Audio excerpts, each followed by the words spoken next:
Good evening, ladies and gentlemen. The 2020 TOYM awarding ceremonies will begin in 5 minutes.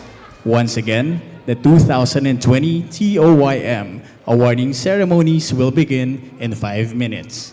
Thank you.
Please settle down. The program will begin in 2 minutes. Please settle down. The program will begin in 2 minutes. Thank you. Mahigit sa 20,000 na ang confirmed. ng PP.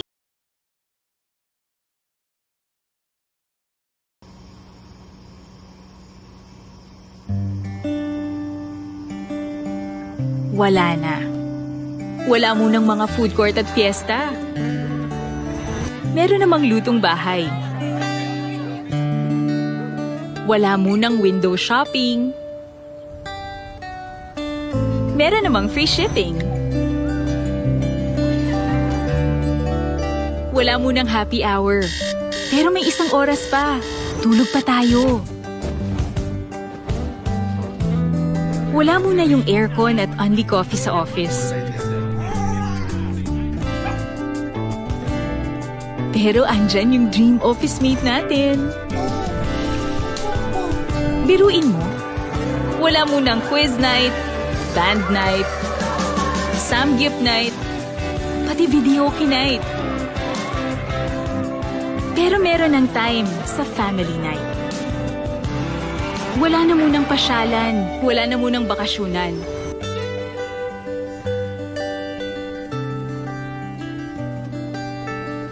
Okay lang siguro mawala lahat ng yon. Huwag lang ito.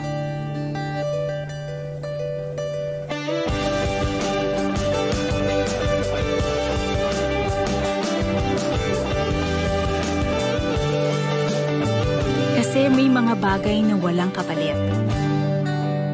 May mas mahalaga ba dito? Wala.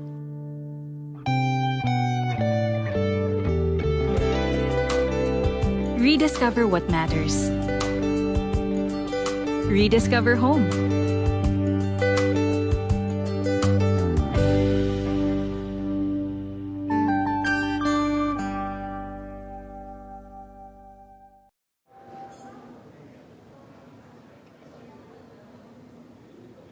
On its 61st year, Toym is a yearly undertaking of JCI Philippines that seeks to give national recognition to young men and women in the country.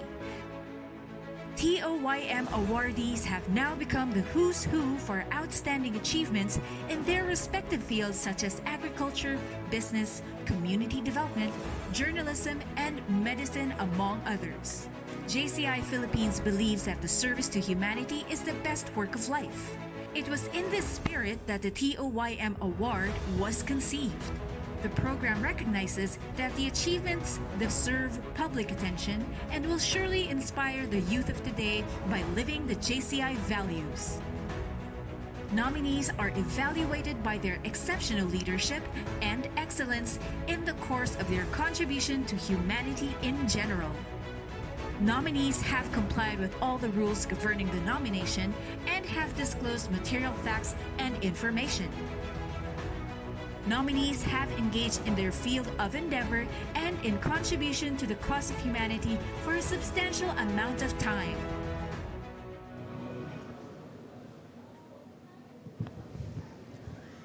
Good evening, ladies and gentlemen. Welcome to the 2020 The Outstanding Young Men Awards Night.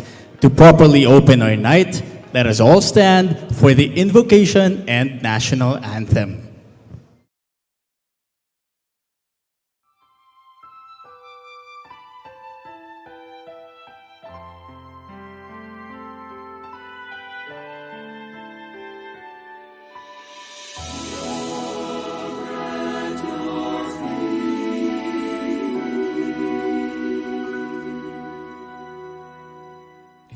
There's one more gift I'd ask of you, Lord. It would be peace here on earth. As gentle as your children's laughter all around, all around.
Mga kababayan, ang pambansang awit ng Pilipinas.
Please remain standing for the JCI values, mission, and vision to be led by Jahan Elgar Castro of the TOYM Search Committee and JCI Philippines.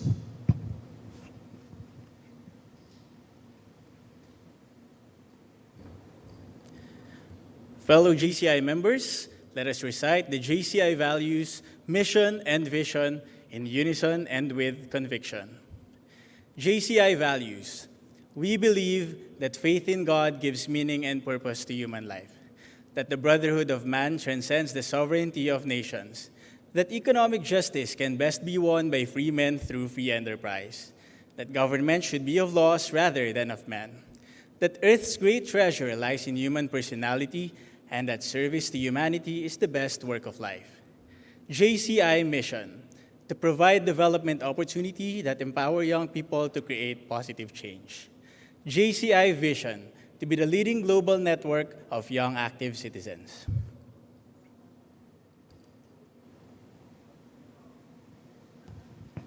Please be seated. And now, let us meet our host for tonight, our 2020 TOYM Area Chairperson of Area 2 from JCI Manila, Mr. Kalel Gosingtian.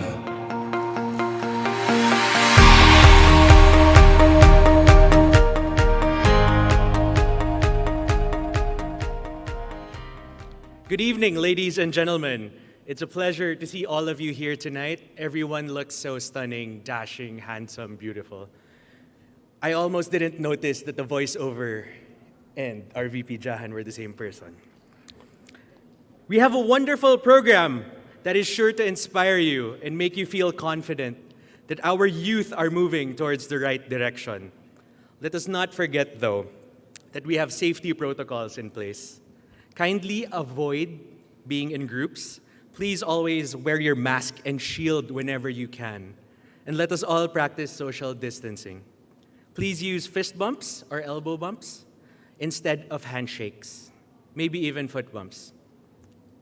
And to give her opening message, all the way from Palawan, our 2020 TOYM National Chairperson, Florica Ayratala F. Pimentel's video message.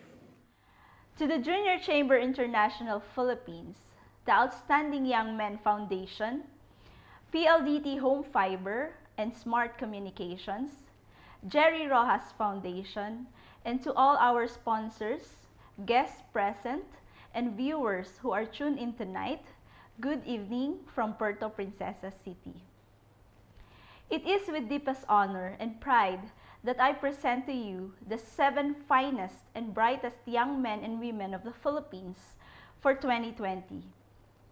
With this year's theme, Pilipino, tagumpay natin ang galing mo, our 7 honorees have been an exemplar in their respective fields and have made substantial contributions in shaping the nation. Since its commencement, the TOYM, as a flagship project of JCI Philippines, has been instrumental in giving national recognition to our young active citizens whose selfless dedication has made tangible impacts for the welfare of our countrymen. With the outbreak of COVID-19 pandemic in 2020, we have been confronted with challenges on how to conduct the search for TOYM, given that strict lockdown was imposed across the country. But with the help of our team and all our partners, we managed to shift to digital platforms and carry on with the search. Despite the pandemic, we remain fervent in our mission of fostering inspiration among Filipinos and giving honor to their outstanding achievements.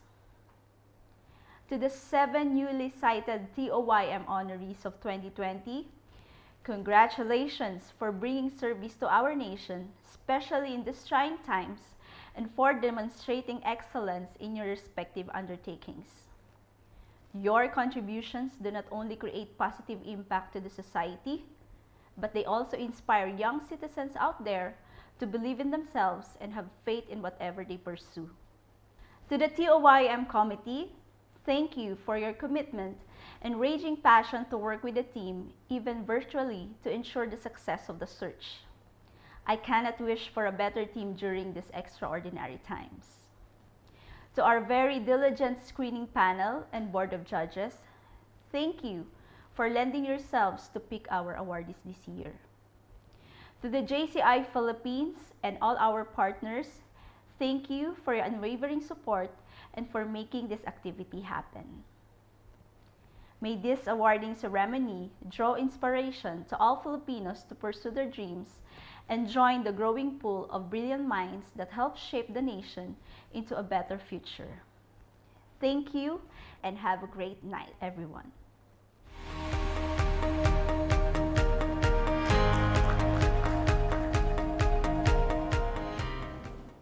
Thank you, NC Ira, for leading this year's awards search. We'd now like to call on the 2020 National President of JCI Philippines, Mark Joseph David, for his welcome message.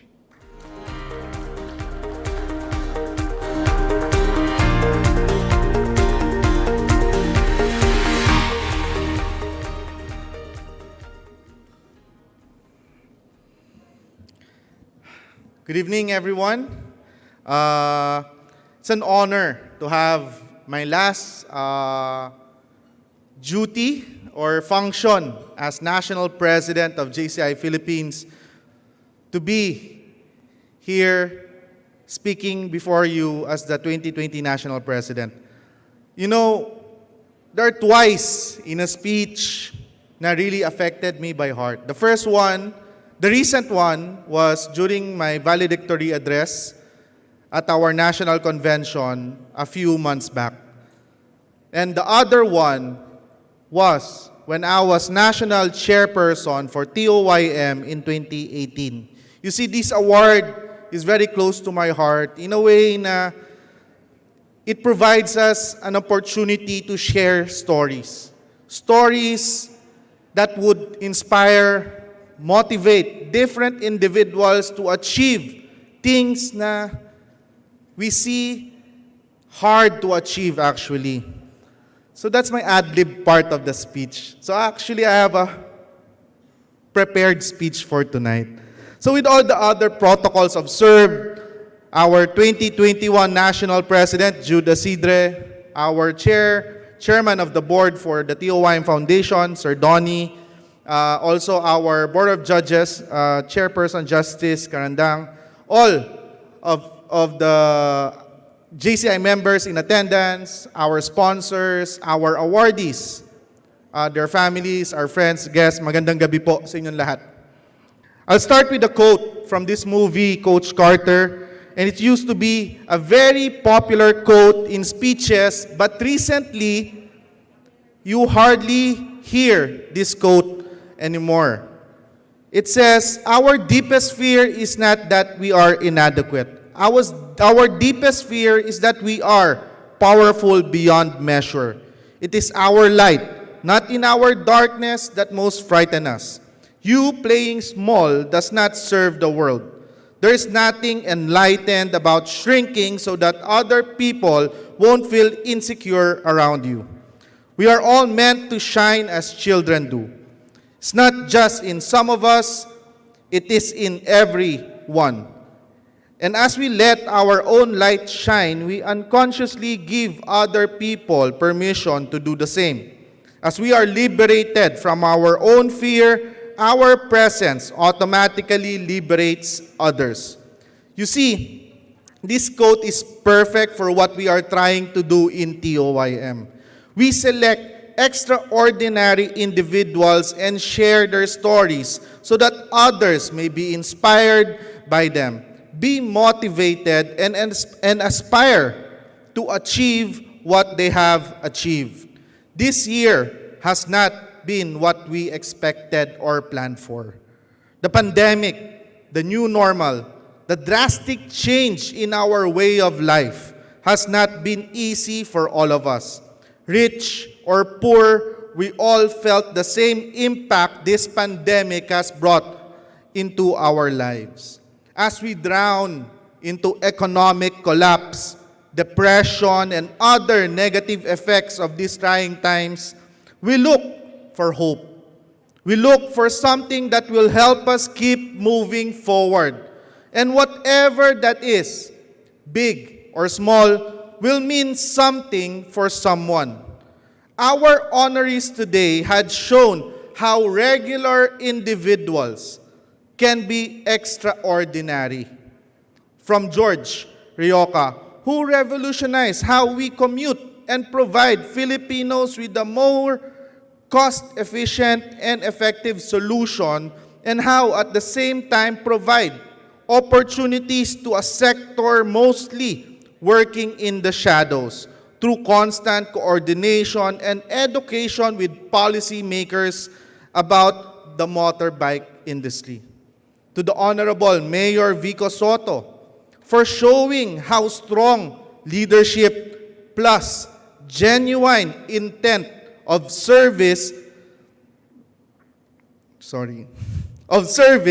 will go a long way in creating a better form of governance and becoming a benchmark for government service.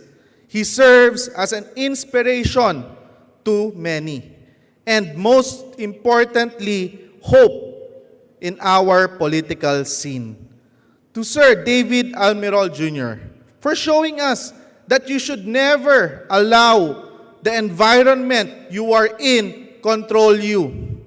He strived from being homeless and bankrupt to having a tech company that caters to 40 million people.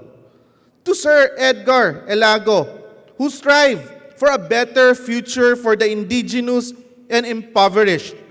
He did not allow his own situation to hinder his mission, which is to remove barriers to quality education.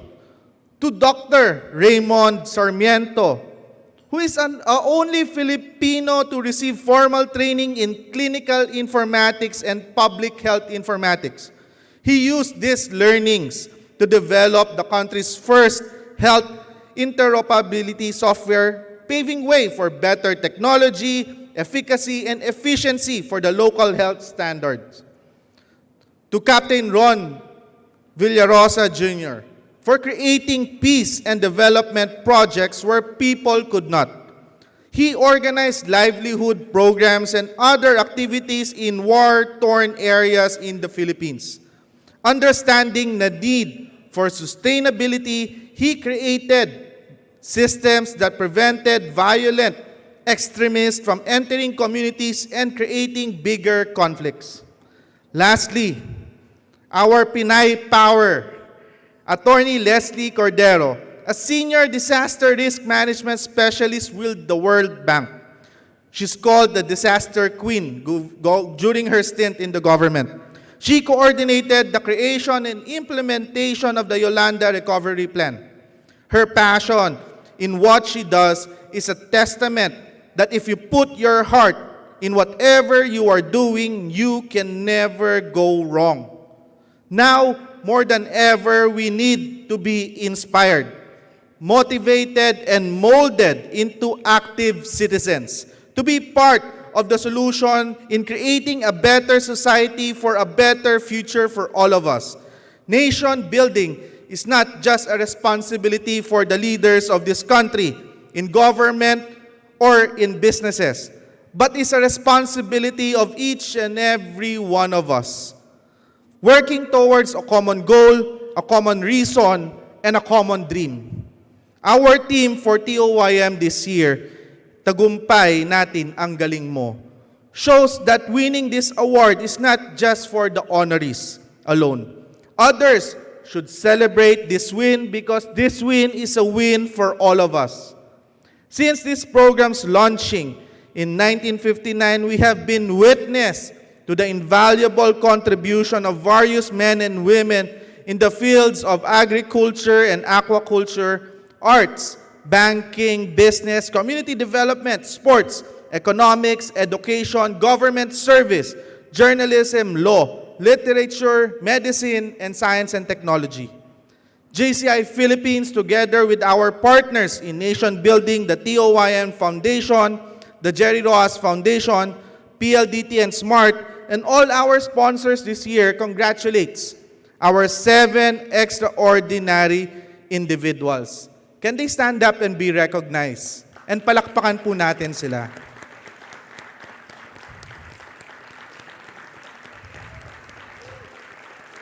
We are rooting for your continued success, and may this award inspire you to continue to be better and help in creating a better future for all of us, in finding sustainable solutions to the problems of our society. Maraming salamat po. Also, allow me to thank my idols, no? Sir Donnie Tantoco and also Ma'am Shay Cabal-Revilla. Yan sila. For leading us this year and supporting this program all throughout the process. Your guidance and leadership in the TOYM Foundation are the reasons why we had a successful year amidst the pandemic. So thank you for all the learnings and the guidance to our team. To our TOYM committee, led by our chairperson, Ira Pimentel, who's in Palawan and pregnant, you and your team, pwede bang tumayo naman ang committee ng TOYM? Together with our head of programs, our NEVP, BM Kirby Salazar, sa TOYM committee. Wala sila here? Yan, palakpakan po natin sila.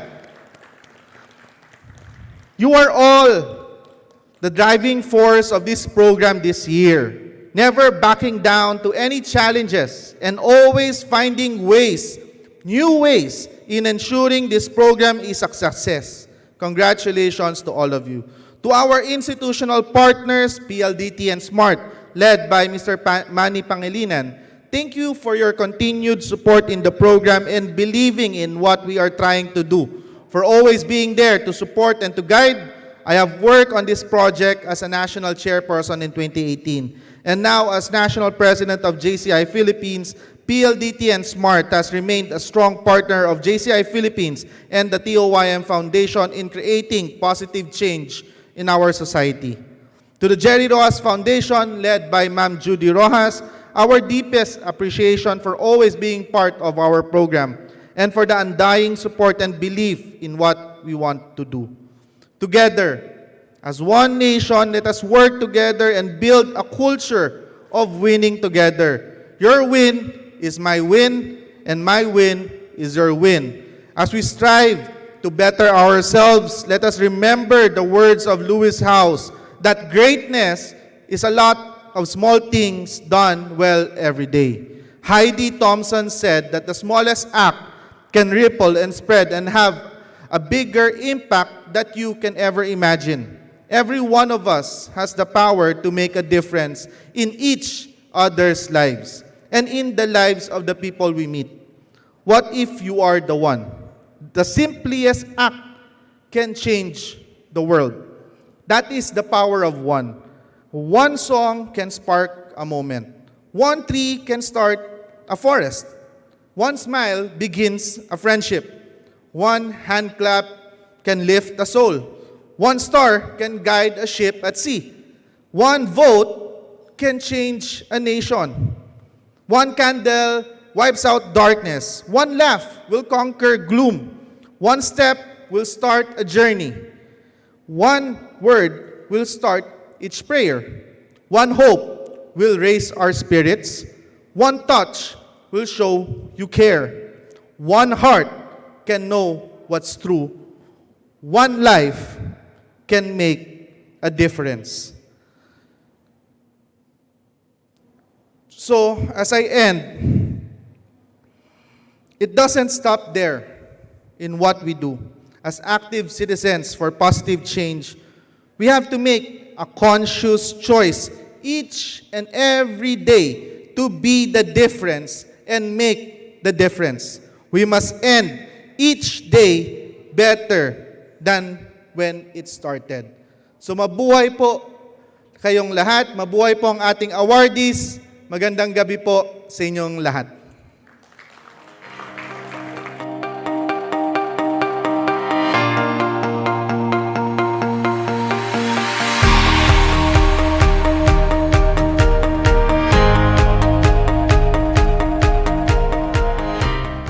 What better way to close out your national presidency than by exemplifying the role models for the youth?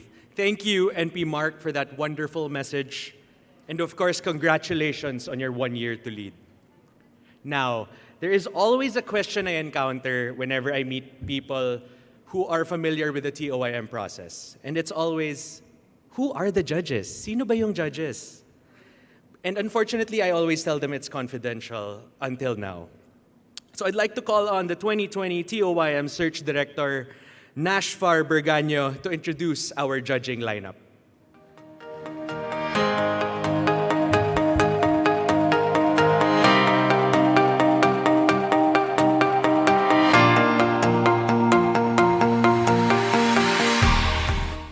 Good evening, ladies and gentlemen. Assalamu alaikum, peace and blessings of the Almighty be upon us all. It is a great honor to present to you the distinguished members of the screening panel and the Board of Judges of TOYM 2020.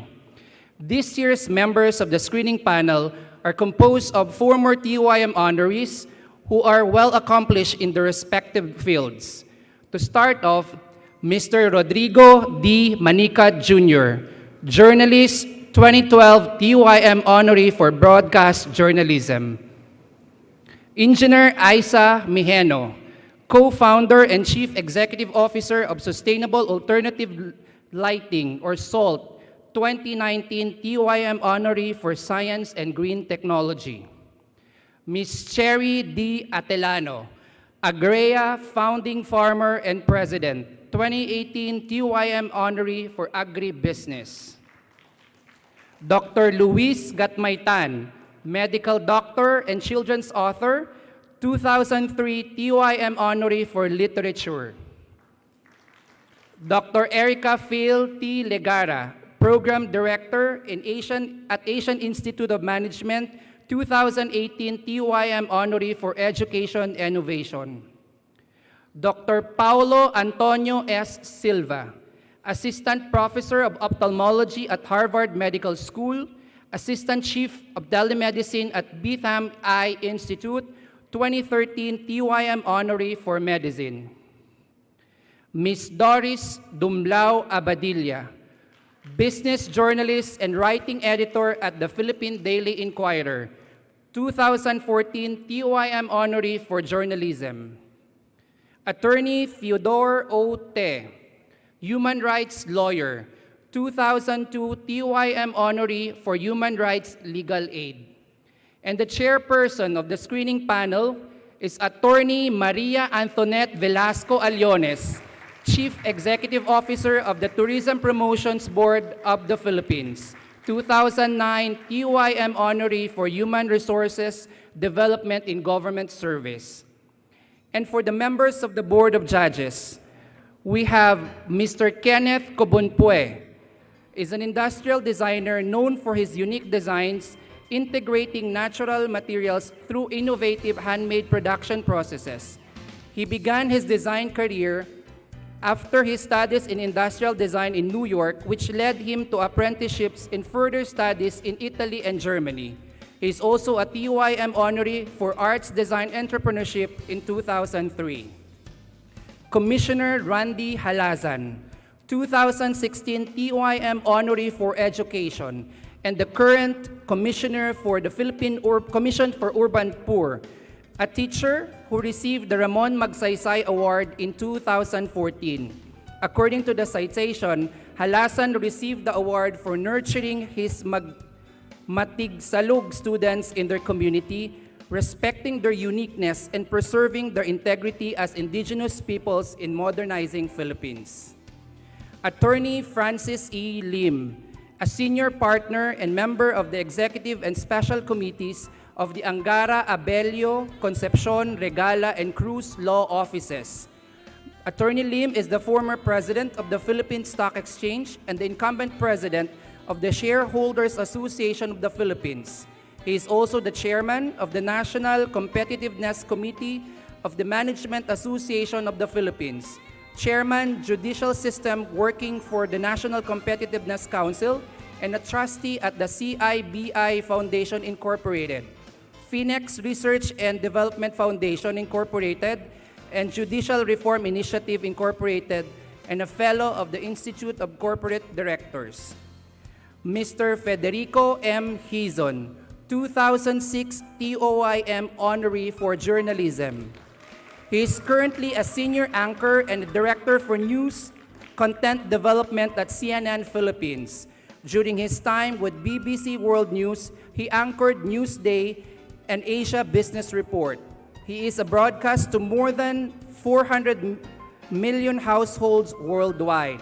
He is the first ever Filipino news anchor to work for the two world's most prestigious television news networks, CNBC Asia and BBC World News. Dr. Carmencita D. Padilla is recognized for her significant contributions to medicine, especially in the field of genetics, specifically newborn screening for genetic disorder in the Philippines. Under her leadership, studies were conducted on prevalence and cost-benefits analysis of national program of newborn screening to prevent mental retardation and death from certain congenital disorders detectable at birth, which provided the basis for enactment of RA 9288 or the Newborn Screening Act of 2004.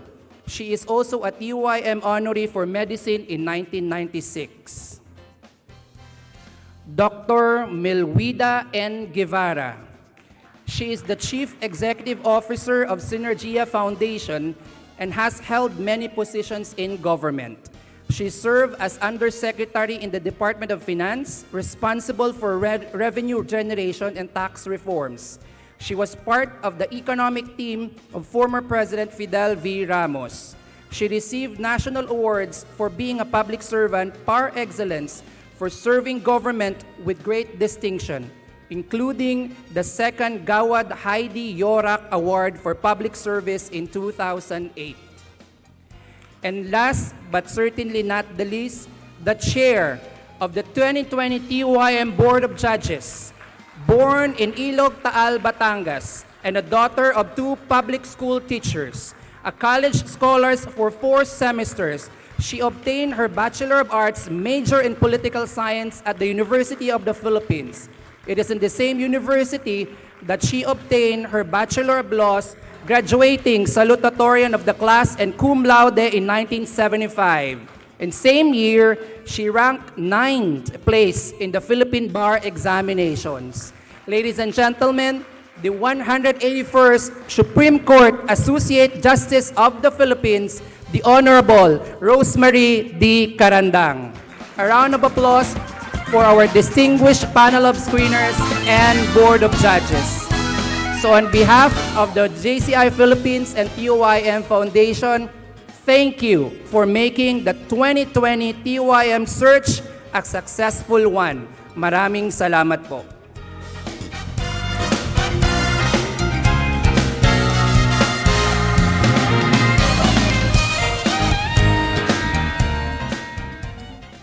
Thank you, RVP Nash, and of course to all our judges. This year's awardees surely felt the intensity of the judging. I heard about how intricately processed each application was, and we really do appreciate you taking the time to go through applications one by one. The JCI Philippines has undertaken the search for the Outstanding Young Men of the Philippines, or TOYM, for more than 60 years. As a flagship project of the JCI Philippines, this search has become an institution highlighting the unparalleled accomplishments of our active Filipino citizens who have demonstrated tangible, positive changes in their pursuit of excellence.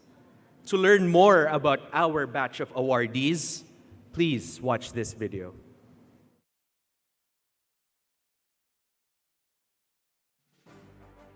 Greetings from the Outstanding Young Men's Awards Foundation. We are honored to announce the 2020 batch of awardees. It was a very special year that proved how strong Filipino resilience and excellence could stand out even in the hardest of times.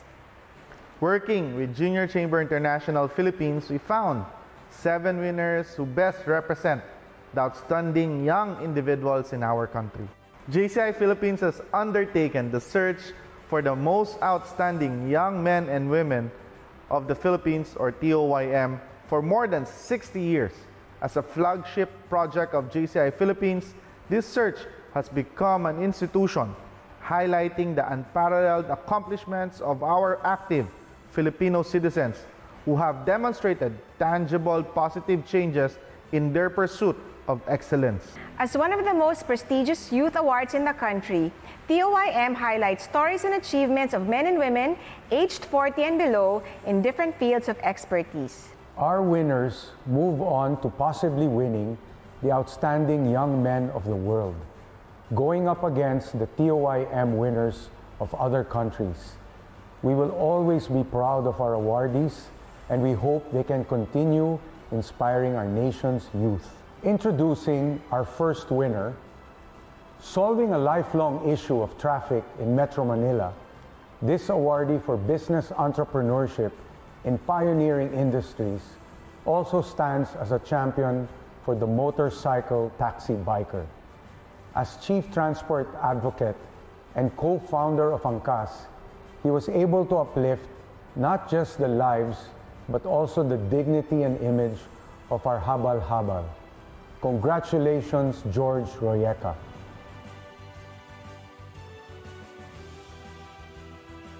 A teacher by profession, this awardee for community development links the impoverished and the indigenous with college degrees, proving that poverty should not be a hindrance to success. With his programs creating awareness and preserving the history of the IPs, we would like to congratulate Edgar Elago.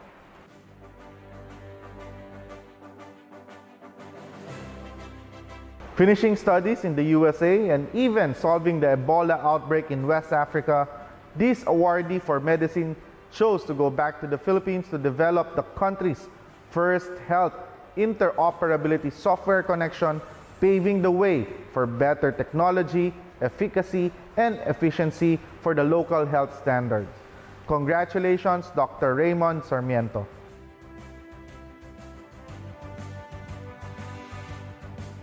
The Armed Forces of the Philippines is lucky to have this awardee for community development, creating programs on livelihood, education, evacuation, and infrastructure in war-torn areas. His work has prevented violent extremists from recruiting in communities and even concluding conflicts months ahead of schedule. Congratulations, Captain Ron Villarosa.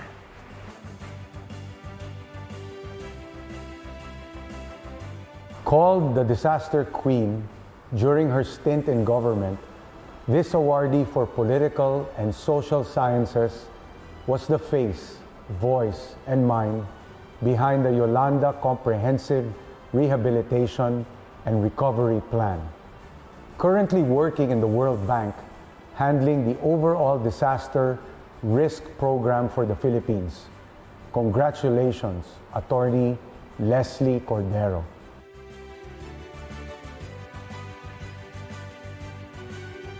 Servicing more than 40 million Filipinos nationwide with its IT solutions, this awardee for science, technology, and engineering literally worked his way through homelessness and bankruptcy to found Multisys Technologies. While on their way to becoming a full-scale digital services provider, they were able to secure a 45% investment stake from the PLDT Group. Congratulations, Mr. David Almirol.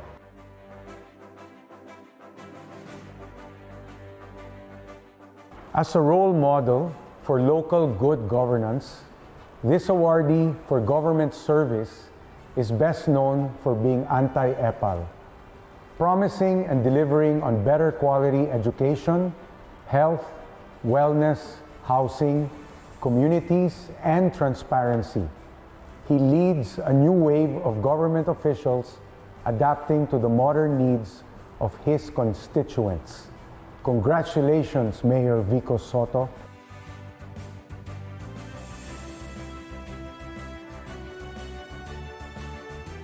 Congratulations to all the winners of this year's TOYM Award.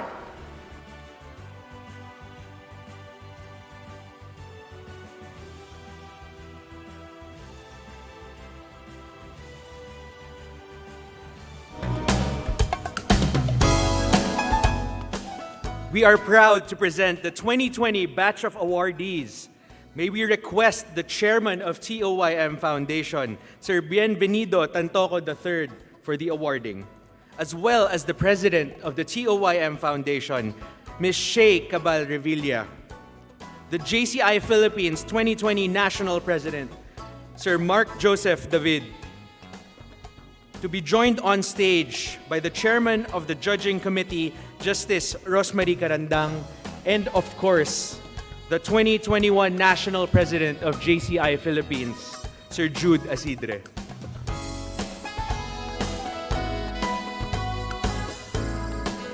And to present the awardees, I'd like to call on the Chief Operating Officer of the Tourism Promotions Board, a TOYM awardee herself, Attorney Maria Antoinette Velasco Alones.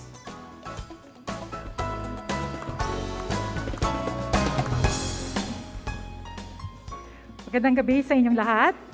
Nakita nyo nag-sanitize bigla kasi sinabi taga-Tourism Promotions Board ako.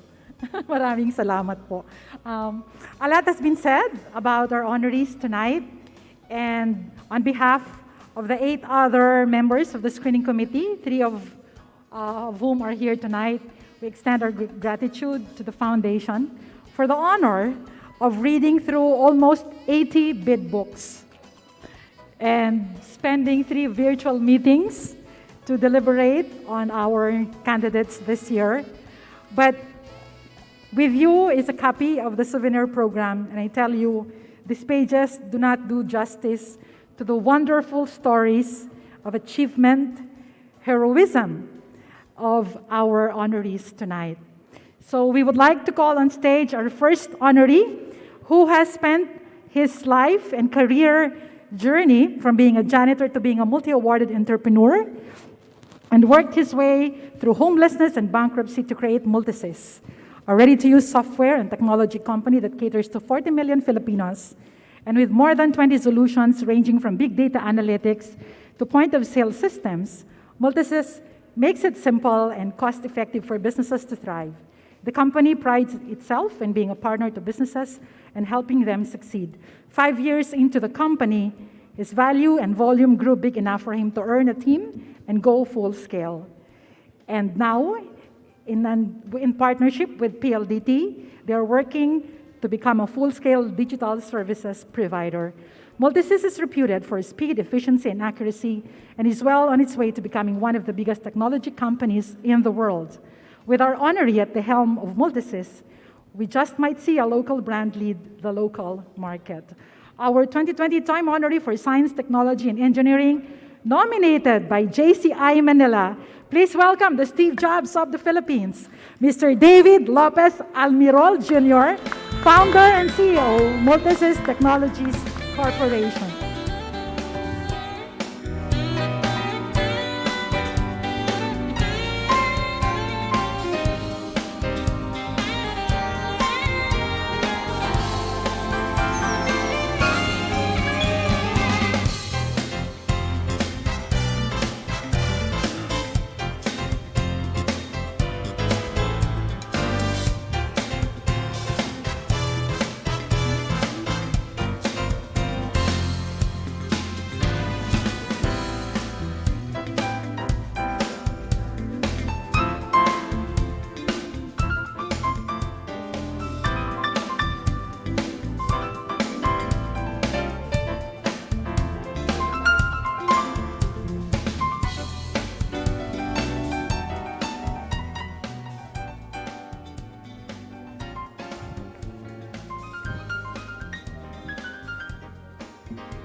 Our second honoree has spent a considerable amount of service in the public sector. And as mentioned by Mark, she's called the Disaster Queen, having been instrumental in creating and implementing the Yolander Comprehensive Rehabilitation and Recovery Plan. She has also led development initiatives in the area of socio-economic programs, such as the development of the template for the implementation of the current Bangsamoro normalization program. She was also key in enacting or in the passage of key legislations, including the transformation of PTB4 into a public service broadcast network, the adoption of the Code of Ethics for media practitioners, and as MTRCB Vice Chair, her achievement was the crafting and adoption of the MTRCB Appeals Committee implementing rules and regulations. And she also institutionalized a mechanism for appeals after more than a decade. She serves as a major in the Philippine Army Reserve Force, and in that capacity, helped the AFP in crafting the strategic communications plans for the AFP civil-military operations of the Civil Relations Services. Currently serving as Senior Disaster Risk Management Specialist at the World Bank, our 2020 Toym honoree for Political and Social Sciences, nominated by JCI Marilao. Please welcome Attorney Leslie Jean U. Cordero.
Congratulations, Attorney Les.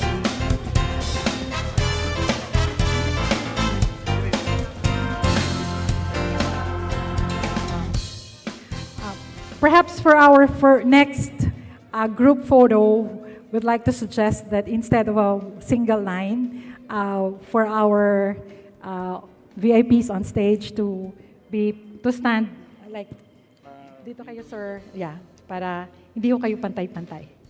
Part of the new normal, ha? Oo. Pakidirect nyo na lang sila. Okay. So our next honoree is an anti-poverty champion, and he used education as a weapon to conquer poverty. Striving for a better future for the indigenous and impoverished, he founded Project Scholar that linked financially constrained but academically excellent students to their college education and degrees. He also founded Cultura Couture, di ba? And that actually became a venue to create awareness for the indigenous people's clothing material, and also became an opportunity to raise funds for his advocacy and safeguard the history of our indigenous peoples. These works of art through Cultura Couture in fashion have since been featured locally and internationally. His advocacy eventually grew into Adopt a Madobo and a Mamanwa student that really remarkably removed barriers to quality education in his community. Using his own resources to help out-of-school youth, orphans, and broken families to dream bigger by going to college, he consistently helped scholars. Kahit na siya po ay hindi executive in the education department, serving as a master teacher 1 in our Department of Education. He is a recipient of many other awards, notably Dangal ng Bayan from the Civil Service Commission, the Jollibee Family Values Award, Ramon V. Del Rosario Club Award, and Metrobank Outstanding Filipino, amongst many other recognitions that he has received. Please welcome, nominated by JCI Imus Halige, the 2020 Toym honoree for Community Development in Education, Master Teacher Edgar Tolentino Elago of the Department of Education. Padayon, isang taal na salitang Bisaya na nangangahulugan ng pagpapatuloy sa kabila ng mga balakid at pagsubok.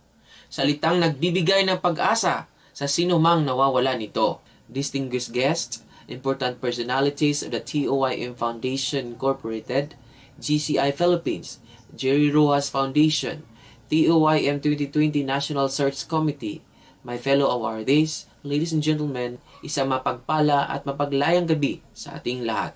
Ever since I was... A round of applause again for Master Teacher Elago, who joined us virtually.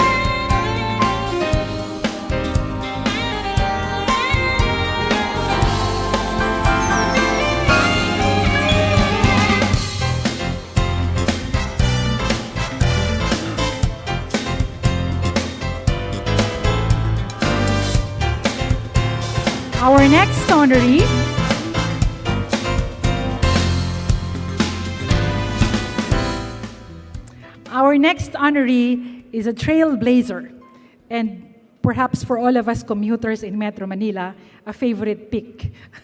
Dahil nakatulong siyang masolusyonan ang problema ng trapiko. Di ba? He founded and also served as a chief transport advocate of ANCAS and helped provide dignity to habal-habal drivers, uplifting their status and capabilities. He's a champion for the motorcycle taxi bikers, and much of his work involves frequent communication and coordination with government entities. And he also writes for Business Mirror and the Philippine Daily Enquirer. He is notably also famous for his virtual reality documentary titled Marawi 360 and the numerous viral videos of ANCAS. A nationalist, being a co-convener of Brand Pilipinas, which is a local movement that aims to uplift and valorize Filipino brands. He serves as a member of the Board of Advisors of FinTech Philippines, as well as the Board of Directors of the Internet and Mobile Marketing Association of the Philippines. And like David, has always been passionate about technology and innovation. Please welcome the nominee by JCI Quezon City Capital, our honoree for business entrepreneurship and pioneering industries, Mr. George Ilagan Royeca, the co-founder of ANCAS.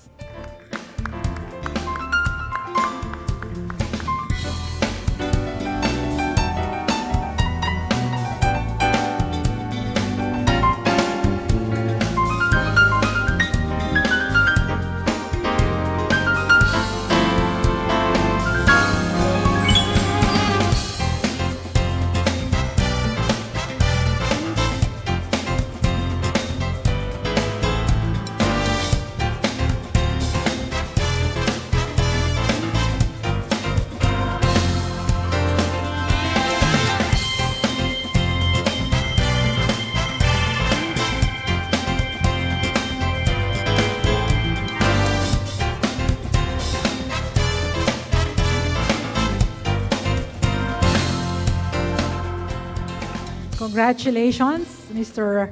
Royeca.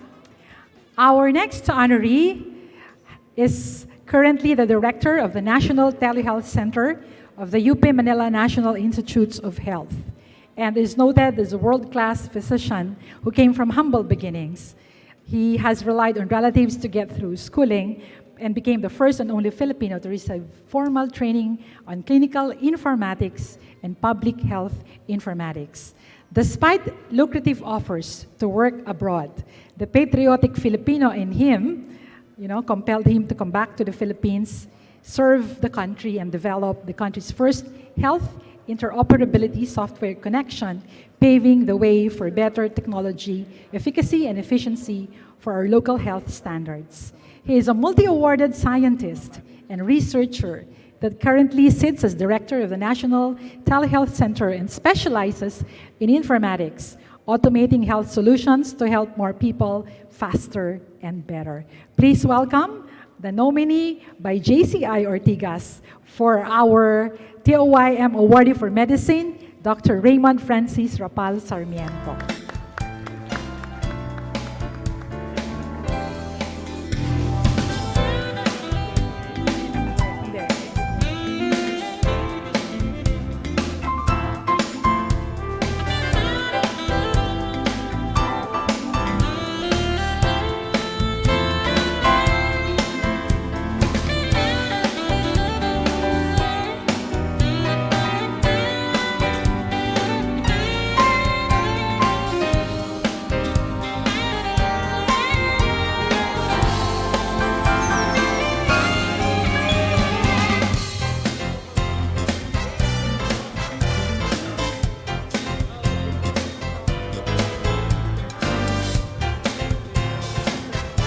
Congratulations, Dr. Sarmiento. Our next honoree is perhaps the most known public figure in the crop of awardees this year, nominated by JCI Quezon City Capital. He is on his first term as a local chief executive of Pasig City, previously serving as councilor of the same city. And in that capacity, he authored the first Freedom of Information Bill in Metro Manila. He is a champion of good governance and transparency, and also an advocate for health and wellness for his constituents. A champion also, like Master Teacher Elago, of providing quality education to his constituents, the students of Pasig, rationalizing the city's financial resources and reallocating funds to support the requirements of his scholars and beneficiaries. His social programs include provisions for housing and communities, and I made a disclosure that you were my former student at the Ateneo School of Government, just so for transparency, there are no doubts. And I think you were a unanimous choice for this. So please welcome our TOYM awardee for government service, the Honorable Mayor of Pasig, Victor Maria Regis Nublas Soto.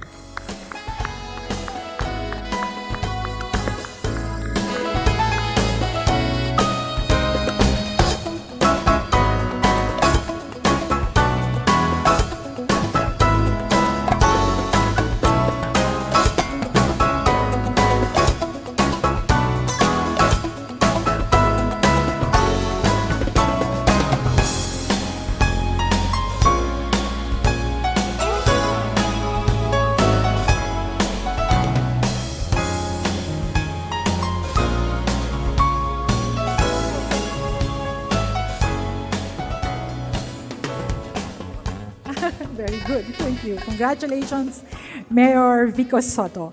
And finally, the awardee that completes the Magic 7 of our roster of awardees for this year is an active member of the Armed Forces of the Philippines, serving as a captain of the Philippine Army, and he's a member of the Special Forces Regiment, Airborne, and has been assigned in various conflict areas.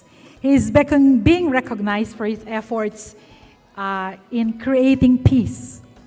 And that is quite ironical because being in the armed forces, instead of guns, he used development weapons to convince the members of the community where his units would operate and eventually bring them back to the fold of government and the law.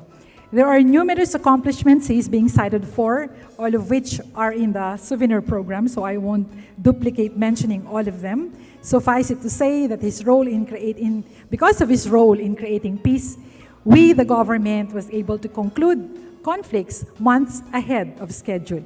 He is also a recipient of the Acknowledgement of Deeds from no less than the Secretary of the Presidential Advisor on the Peace Process, our salute. Nominated by JCI Iligan Dayang-Dayang, we salute you, Captain Ron Jr. Tendido Villarosa.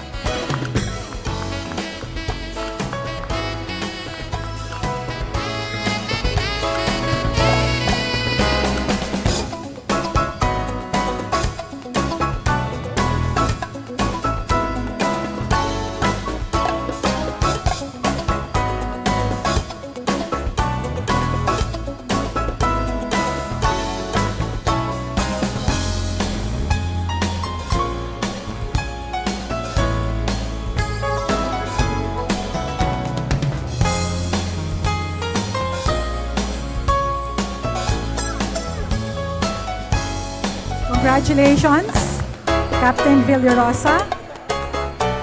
That completes the roster of our 7 honorees for the 2020 search for the outstanding young men. And again, we thank the members of the screening committee and the Board of Judges for the hard work put into this year's search.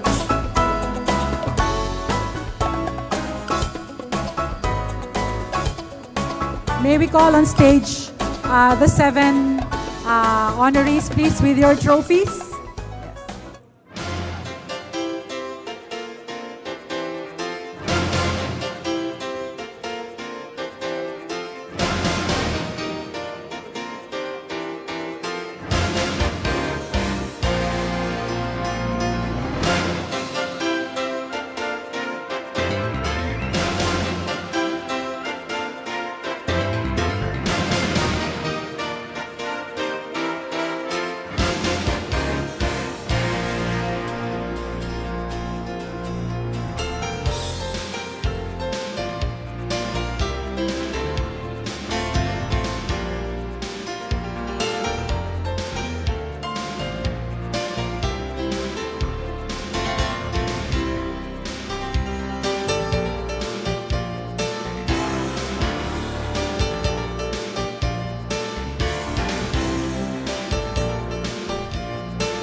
All right, so congratulations to all our winners.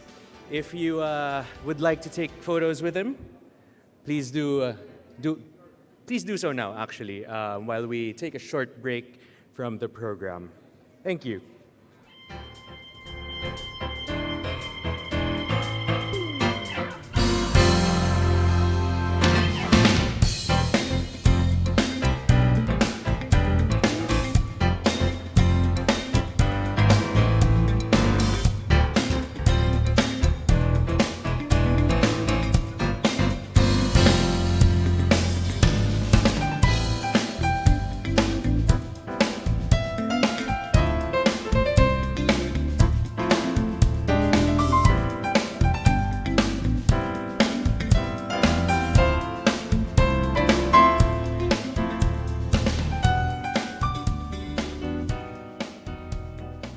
All right, so please go back to your seats if you can.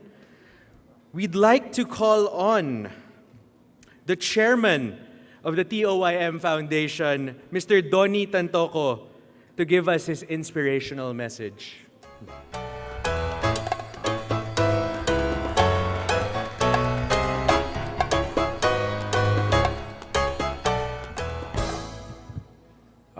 Good evening, brothers and sisters of the TOYM family. Thank you for being here amidst what is going on outside during these very extraordinary times. Your presence tonight here, person to person, really means a lot to us. I'd like to thank Kuya Larry, the JCs led by Mark David, Ira, and Naz, for not only organizing a celebration that is safe, but every detail of this evening was thoughtfully curated by them in order to make this celebration meaningful. So what we have right now, as I look around the room, is perhaps the most intimate awarding ceremony in TOYM history. I know that there are others watching us digitally, but if you don't mind, I will soak in this rare energy and atmosphere of intimacy and try to be as sincere, heartfelt, and as personal as possible in my remarks.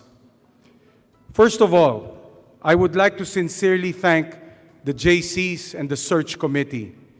You know, you really did a wonderful job amidst disrupted circumstances. You helped thousands of highly accomplished young men and women that were in lockdown across the archipelago and from different fields understand and appreciate the core values and the special significance of the TOYM award. In the end, more than 80 men and women aspired to receive our award and go through our humble but also very rigorous process. We had almost the same number of applicants in 2020 as we did in the record year of 2019. Not easy, because the men and women we need to motivate to be honored are ironically the kind who do not seek honor despite their immense achievements. So Ira, Mark, Kuya Larry, Naz, thank you and well done. Secondly, I would like to thank and commend in the most personal and heartfelt way the screening committee headed by Attorney Antoinette Velasco. You scrutinized, thank you. You scrutinized 80 applications with diligence and with integrity. There were no shortcuts taken. There was even this sense of not only genuine curiosity about the applicants, but also a respect for each application that was received. When Antoinette turned over the short list to the judges, she spoke about each person, not only in terms of their character and accomplishment, but also very human stories of triumph, of struggle, of failure, and perseverance. The screening committee, under her guidance, really immersed themselves in the life journeys of these applicants. Shay, Mark, and I spent and had some really good first-hand experiences with our group of judges headed by Justice Karandang. Our role was to listen and then support on an as-needed basis. We were like flies in the wall. Each of the judges were leaders in their field. They not only have one of the greatest minds, but more importantly, one of the greatest characters in our country. They themselves are pillars of integrity and excellence in a sea of corruption and a sea of mediocrity that have contributed a lot, have had their share of battles, but in the end, what I admire most about them is they remain true to their values and their calling. They didn't sell out. They are strong and they are assertive personalities. It was wonderful for Shay, Mark, and I to watch them interact. Justice Karandang made sure every voice was heard, every perspective was considered and validated, and she encouraged very intense and very healthy debates. The judges tried to be inclusive without compromising their standards. In the end, 7 and not 10 deserved this recognition. One of the judges said, and I think it was Mrs. Guevara, she said, we really have to be very discerning. Whoever gets this award must be someone who can be powerful examples and an antidote to all the bad examples out there that are winning the hearts, the attention, and the respect of our youth. We need to pick men and women that can counteract that. That is what is at stake. I would like to also convey my respect and my congratulations to Vico, to Leslie, to David, to George, to Raymond, to Ron, and to Edgar. You know, the last 11 months have been the most disruptive, intimidating, and bizarre that the world has ever seen. Millions and millions have been adversely affected. The magnitude of almost anything that is happening now is the most intensely negative than anything else in our history. According to Theodore Roosevelt, there are two kinds of people in a global episode and a global arena such as which we are experiencing now. The first kind of person chooses to remain in the safety of the stands. The attitude of this person is, this too shall pass. And in the meantime, the best thing for me to do is stay afloat, to preserve myself, and maybe even to hibernate. And sometimes, from the safety of anonymity, this kind of person chooses to criticize and to bring down others. The second kind of person can also opt for safety. But in the words of Theodore Roosevelt regarding the second kind of person, he says, credit belongs to the man who is actually in the arena, whose face is marred by dust, sweat, and blood, who strives valiantly, who errs, who comes short again and again, who spends himself on a worthy cause, who at the best knows in the end the triumph of high achievement, and who at the worst, if he fails, at least fails while daring greatly, so that his place shall never be with those cold and timid souls who neither know victory nor defeat. The pandemic that suspended the lives and the mission of others made you, our 7 awardees, more committed and more courageous towards fulfilling your purpose. In a time like this, most people lose their balance. They need to rediscover and find themselves in a disrupted environment. You, on the other hand, became more anchored in your identity and you decided to take on the most dangerous battles and to go to the most hostile places, not for any other reason than because those are where the hardest hit people are. I don't think you consider yourself powerful, but you hold yourself accountable. And you put yourself in the front line of danger. Your courage transcended all kinds of fears, including the fear of failure, the fear of rejection, and the fear of criticism. I would like to share, a couple of nights ago we had a dinner hosted by National President Mark David, and we had some amazing conversations. That was one of the most enlightening dinners that I will remember during this COVID. And let me share with you some excerpts. We asked one of you, why did you go where others would say it's foolhardy to go there? It's crazy. And your answer was simple and inspiring. You said, I am a problem solver. And hence for me, that hostile place full of problems is a target-rich environment. There are 18 million productive members of society that are suffering from extortion every day. No one is standing up for them. I may not be Babe Ruth, but no one else is stepping up to the plate.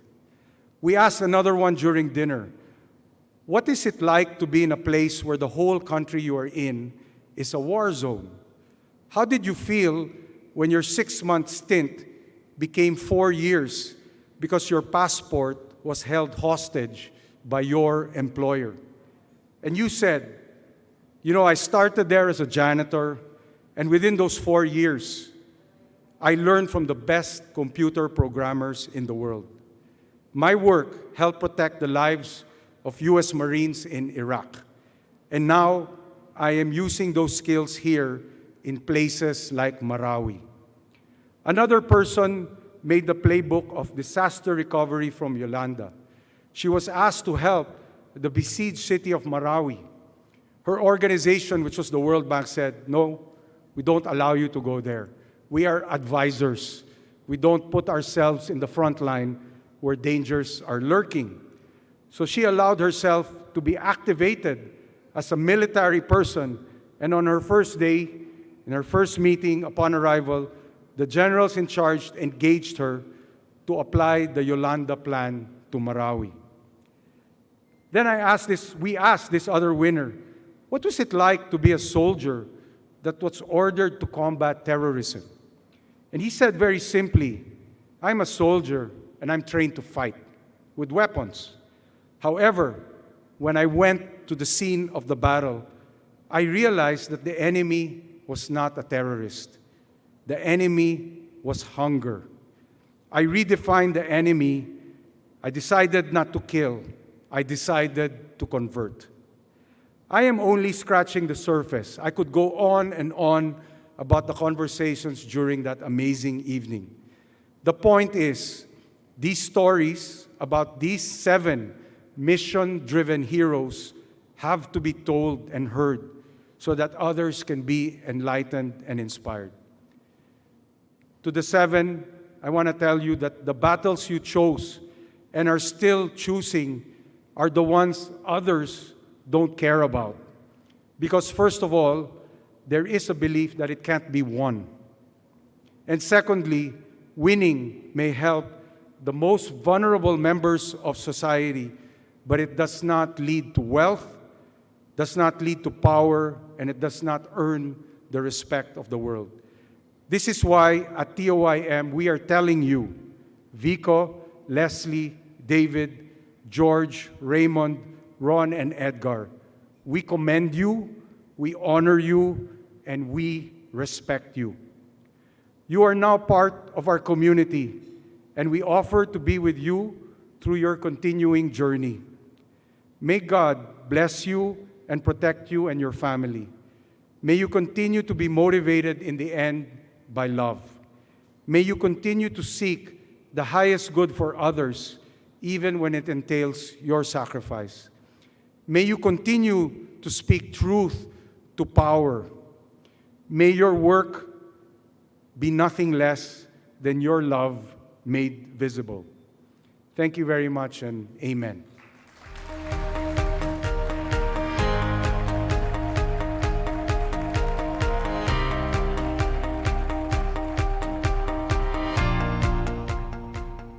Thank you, Sir Donnie. It's always a wonderful treat hearing you speak. I'm seeing the waiters actually going around giving everyone food. So please do enjoy your dinner. It's gonna be great, and we will have some entertainment. Please enjoy the music of Sax Serenade. Thank you.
double dutch on the concrete.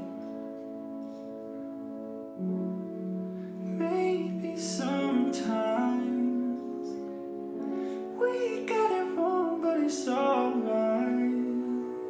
The more things seem to change, the more they stay the same. Don't you hesitate, girl, put your records on. Tell me your favorite song. Yeah, go ahead, let your head down. Sunshine, faded jeans. I hope you get your dreams. Just go ahead, let your head down. You're gonna find yourself somewhere, somehow. Blue as the sky, sunburnt and lonely, sipping tea in the bar by the roadside. Don't you let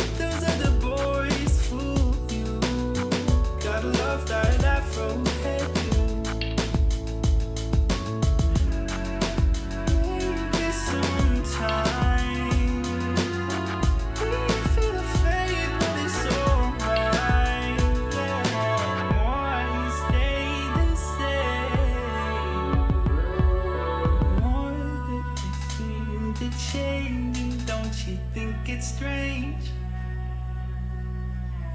Girl, put your records on. Tell me your favorite song. You go ahead, let your head down.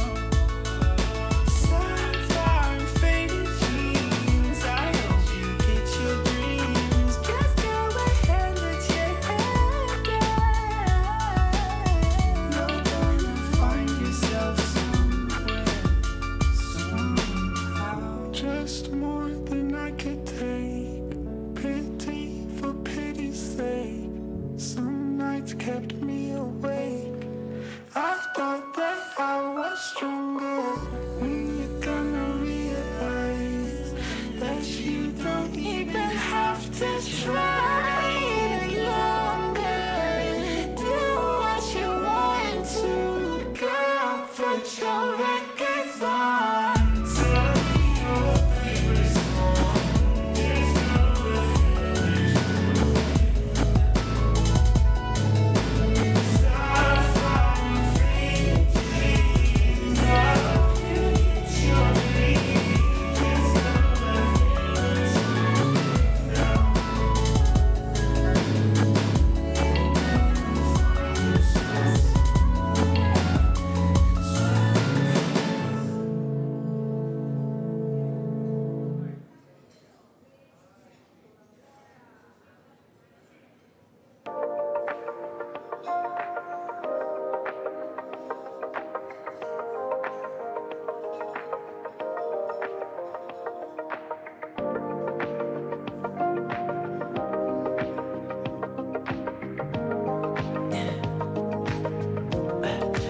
Tell me what you really like.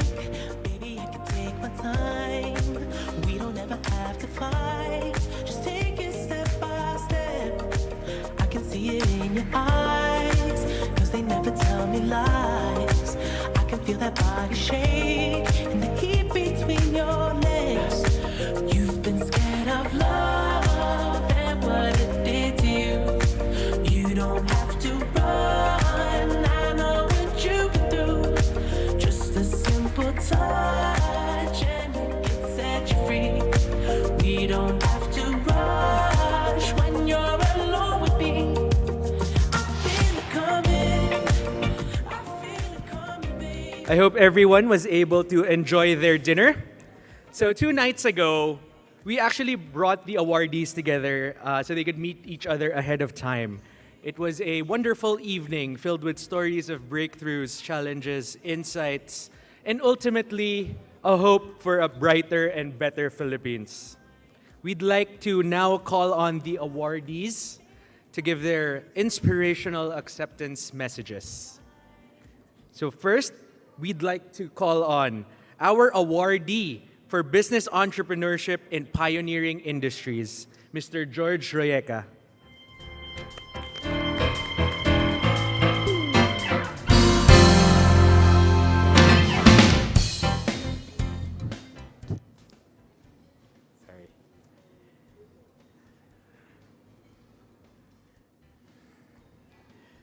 Hello, everybody. Again, thank you for the honor and the privilege. When I first got involved with Angkas, it was only because my wife, she's right over there, Angie, asked me to help. You know, I told her that motorcycles were reckless and they were a danger to the streets. To think I rode a motorbike myself, but these bikers carried a huge stigma. No one thought they deserved to be on the road. 4 years later, I never would have imagined receiving this award. I'm simply a figurehead on a community on whose shoulders I stand on. I spent these years helping to push for rights for motorcycle passengers and bikers. But it is because of our collective struggle that I'm recognized here today. So let me speak on behalf of the people whose stories need to be shared. Sino po ba ang mga nagmomotor sa Pilipinas? Sila po yung delivery guys na walang pagod na nagkatrabaho habang tayo nakakulong sa ating bahay. Ang mga sumasakay ng mga motor, ito po ang mga construction worker. Ito po ang ating mga helpers, mga drivers. Ito po ang ating mga empleyado na naninirahan sa malayong lugar para lang hindi malate sa kanilang trabaho. Sila yung madalas nating kainisan sa daan dahil hindi disiplinado magmaneho. Hindi natin naisip na wala naman silang driving school na para sa kanila, na libre o abot kaya. Sila yung laging pinapahinto sa checkpoint na parang kriminal. Araw-araw, hinuhusgahan ng duda. Habang lahat ng iba't ibang klaseng kotse, pati na rin yung kapwa motor na big bike, pinapalampas lamang. But in the last 4 years, dahil sa angkas, yung mga nagmomotor po ngayon, mga taga-BPO, mga call center agents, ito yung mga university students natin, at yung mga bank tellers, healthcare workers, fast food workers, at siguro ilan dito sa atin. Ngayon, madalas na po ako nakakarinig, mga artista, mga DJ, mga politiko, at mga empleyadong ibang mas mataas na posisyon, nag-aangkas na rin. Many years ago, in one of the public hearings of LTFRB, there was a woman that came to plead our case. She was one of our passengers, and she was in tears. She lived in Antipolo and worked in Mega Mall. She would get up every day at 4 a.m. in the morning just to get to the office at 9 a.m. She would leave the office at 6 p.m., wait in line for 2 hours, and get home by 11 p.m. She was a single mom and an OFW in her own city. Angkas cut her trip down to an hour, which gave her the precious time she needed to be with her family and her son. For many of us, angkas became an added convenience. But for just as many, it's become a key to living a quality life. What we've done is not just build a business model, but create a model of empathy. Imagine you wake up one morning and become a second-class citizen in your own country. Motorists want to drive you off the road, and your own government regard you as a criminal. And this is all because of the type of vehicle you drive to work. That's the story of 18 million motorcycle drivers and the millions more that commute on them. My award is for pioneering business and entrepreneurship. But these are the real entrepreneurs. And they set out to be entrepreneurs not to make $1 million. They work simply to feed their families. So I make it my responsibility every single day to ensure that they are given dignity and respect. I thank JCI and the Toym Foundation for this award, and I hope I can seek their help, your help, to shed light not on just what the motorcycle represents, but also honor those that ride it. Exactly 1 year ago today, all 24 senators adopted to be co-authors of the Angkas bill. So today, I hope JCI can adopt Angkas and the 18 million motorcycle bikers across the country. Maraming salamat sa mga kagulong at magandang gabi po sa inyong lahat. Thank you.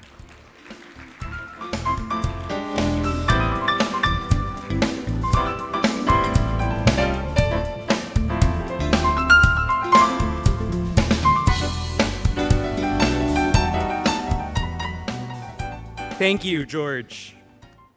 We'd now like to call on our awardee for Science, Technology, and Engineering, Mr. David Almirol.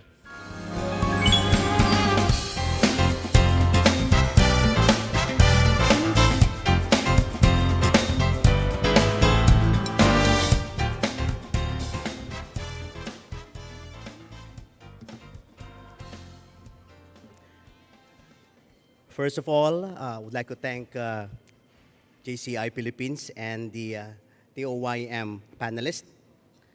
I am truly grateful and genuinely humbled to receive this once-in-a-lifetime recognition. In my life, I've seen many phases of failures. I was once broke, actually not once, thrice, underemployed, and we lost our house thrice. Can you believe that? Because of my fiascos in the past. And yet today, here I stand as a simple Filipino, but with a big dream and with a mission and passion to champion Filipino tech ingenuity here in the Philippines as well as abroad.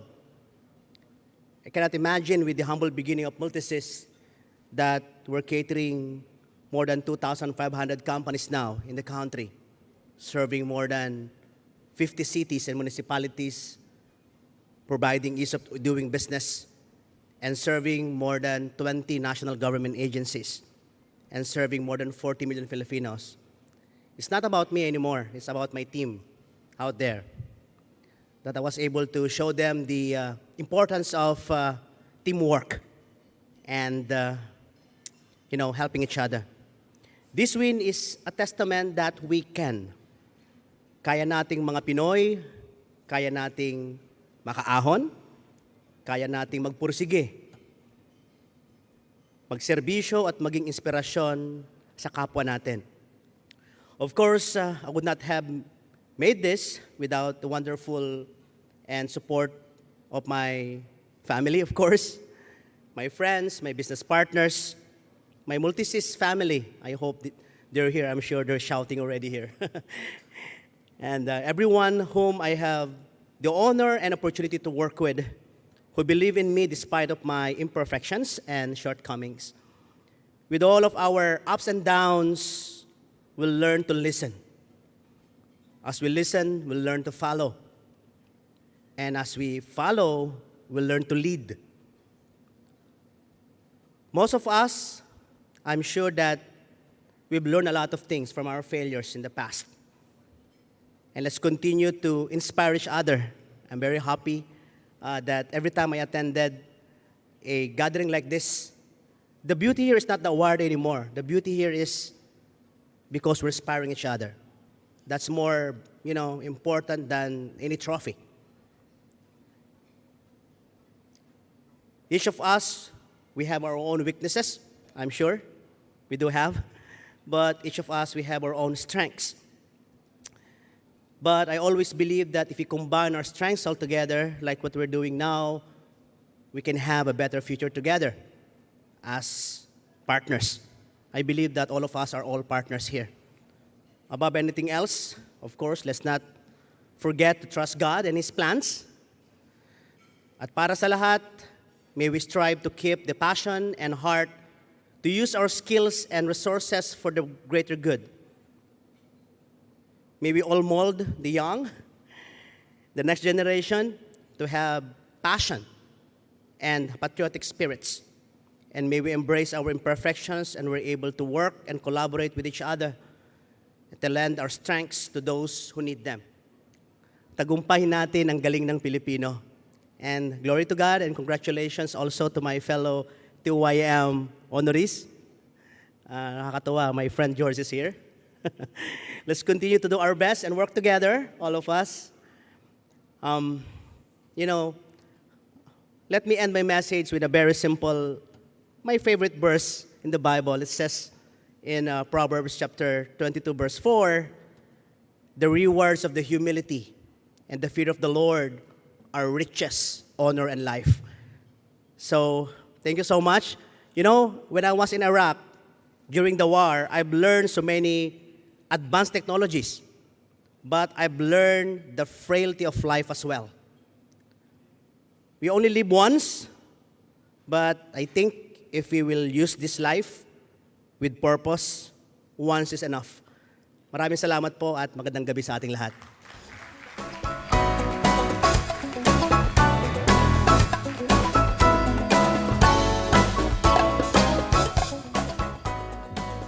Thank you, David. We'd like to now call on our awardee for community development, Mr. Edgar Elago. Please watch this video. Padayon, isang taal na salitang Bisaya na nangangahulugan ng pagpapatuloy sa kabila ng mga balakid at pagsubok. Salitang nagbibigay ng pag-asa sa sinumang nawawala nito. Distinguished guests, important personalities of the Toym Foundation Incorporated, GCI Philippines, Jerry Rojas Foundation, Toym 2020 National Search Committee, My fellow awardees, ladies and gentlemen, isang mapagpala at mapaglayang gabi sa ating lahat. Ever since I was a child, the word padayon has always been my mantra in life. This simple yet powerful word is my beacon of hope during my darkest time. As young as 5 years old, life has been tough on me. While our neighboring kids are cheerfully playing ground, I, with my older siblings, pushing our carabao to cultivate the land that we do not own, in order to ensure that food will be served in our plates. Living in a far-flung barrio with no electricity, our gasera or butotoy has become my best buddy to finish all my homeworks. Going to school every day would mean multiple kilometers of walking. During rainy seasons, crossing the mighty river of Agusan is inevitable since traditional roads are prone to mudslides. Indeed, the absence of accessible public transportation worsened our vulnerabilities. This brings me to one of my unforgettable experiences in my elementary school years. It was our Christmas party that day when I wore a newly bought dress and excitedly went to our school with my Christmas gift wrapped in a colorful paper. I was halfway nearing the school when a heavy downpour began, causing the river to swell. As a child, I didn't bother the risk of crossing the river since I've already wanted to join our party. Without thinking twice, I crossed the river, which at that time has doubled its water volume. That strong current swept and almost drowned me, thus losing grip of my Christmas gift that I am eagerly to show with my classmates. When I was able to reach the other end of the river, I can't help but pity myself. I'm still crying when I reached our school when I was lovingly welcomed and embraced by my teacher. Challenges and obstacles didn't leave me up until my final year in college. Just 3 months to go before my graduation day, my father tragically died while working in a construction site due to hunger and exhaustion. All these realities have indeed molded me to become more adaptive and resilient to what life has to offer, while simultaneously committing myself to improve the lives of my fellows in the best of my abilities as an educator. Being a master teacher at the Department of Education, teaching in a barrio high school where most of my students are underprivileged and likewise belong to the indigenous communities, I am but both blessed and challenged to create the ripples of good deeds by leveraging on my personal experiences, thereby inspiring them to do greater things in life through relevant and inclusive education. Tonight, I am overwhelmed with gratitude to have been selected to receive the prestigious TOYM Award. I am so honored to have my efforts and initiatives be recognized. This recognition, I must say, is a validation on the importance of the community building. This means a lot to me, to my family, to my community, to my fellow educators across the country. For one, this accomplishment is not something that I achieve alone. There are many others who deserve to share this award. As such, let me personally thank GCI Imo Saligi Cavite with their 2020 President, Sir Marvin, for the nomination and for believing in me. To the dedicated volunteers of my organization, daghang salamat kaninyong tanan. Thanks to those brave souls who, in their all capacities, are pushing the boundaries for the service of our nation. To Attorney Leslie, Mayor Vico, Doc Raymond, Captain Ron, Sir David, and Sir George, my salute to your commitment to further the cause of the common good. This is our mission, and together we will continue our legacies because together we can make a difference. Analogous with the Agusan River, of whom my life and existence are intertwined, with my whole life will continue, padayon, to flow, to nourish other people's lives, for it is in helping others that make our lives more meaningful. Padayon kitang tanan. God bless us all. Padayon!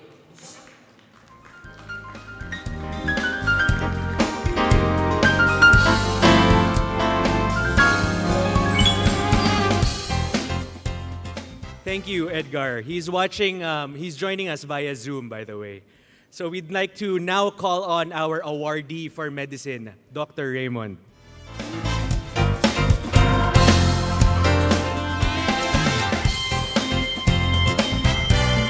Hello, my question. Hello. Can you, can you hear me po? Okay. Good evening, everyone, and to the JCI Philippines, the TOYM Foundation, the Jerry Rojas Foundation, fellow honorees. Ladies and gentlemen, magandang gabi po sa inyong lahat. In my speech, I'd like to be able to answer two questions. The first of which, what does the TOYM, the Outstanding Young Men Award, mean to me? So it is a reminder. It's a representation of how far I have come, but how far I still have to journey. It's also a representation that I have been put into, let's say, a place where I am regarded as a role model and an inspiration, and also to be able to remind myself that the values of integrity, trustworthiness, hard work, and perseverance should be values that I emulate and represent each and every day of my life, to be able to show that for those who are dreaming, who are wishing, who are those very, very young, maybe who may have lacking of resources, that they have the opportunity to stand where I am right now and to be able to contribute and give and be able to have a positive impact to the society.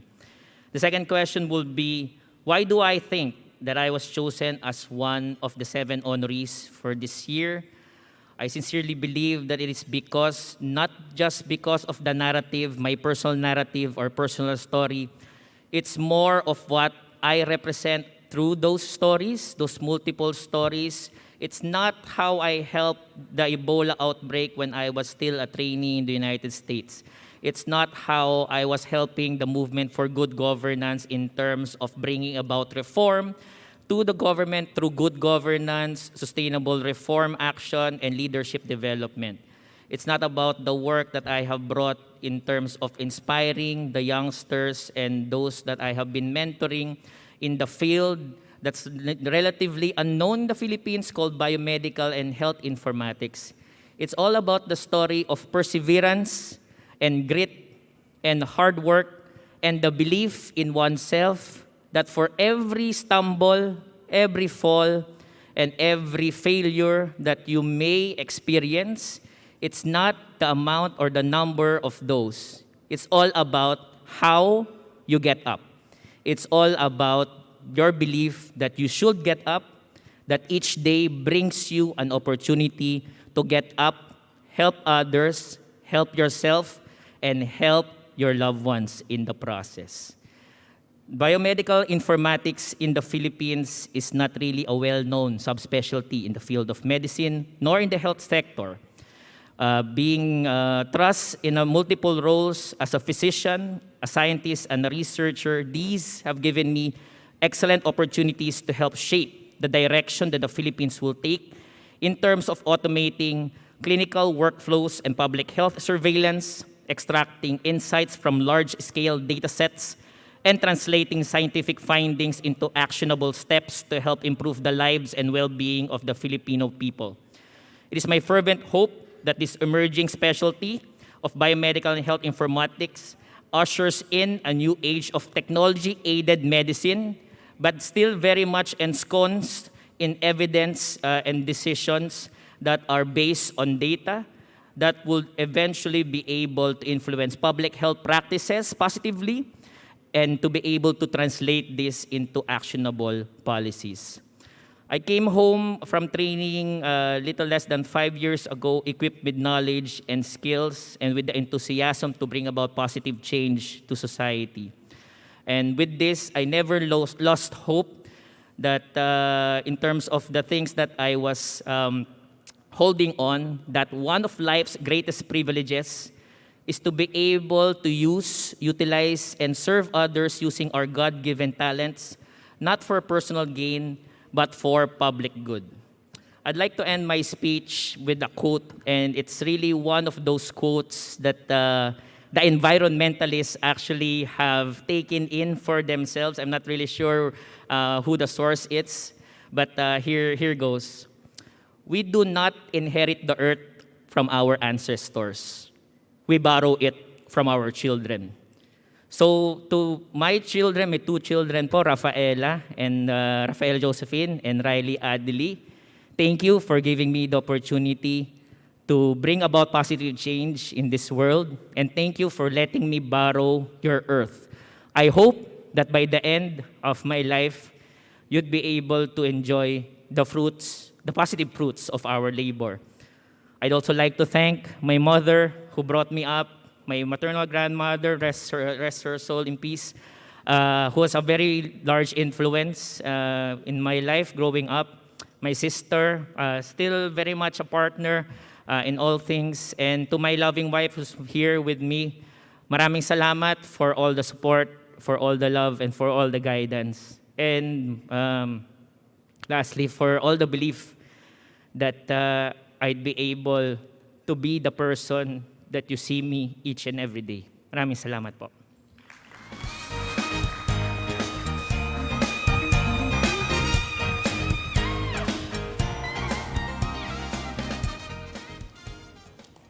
Thank you, Dr. Raymond Sarmiento.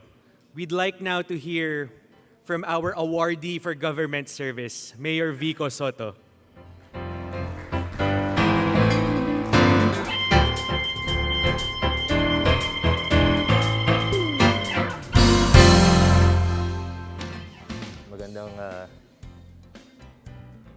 Magandang gabi po sa ating lahat. Yung doktor hindi po nagtanggal ng mask nung nagsalita, kaya gagayahin ko po kayo, Doc. First of all, I would like to thank the Toym Foundation and JCI Philippines. Special mention siyempre sa JCI QC Capital, sa ating mga nag-select, ng mga judge po natin, sa ating po lahat, to my fellow awardees, to everyone present, good evening po sa ating lahat.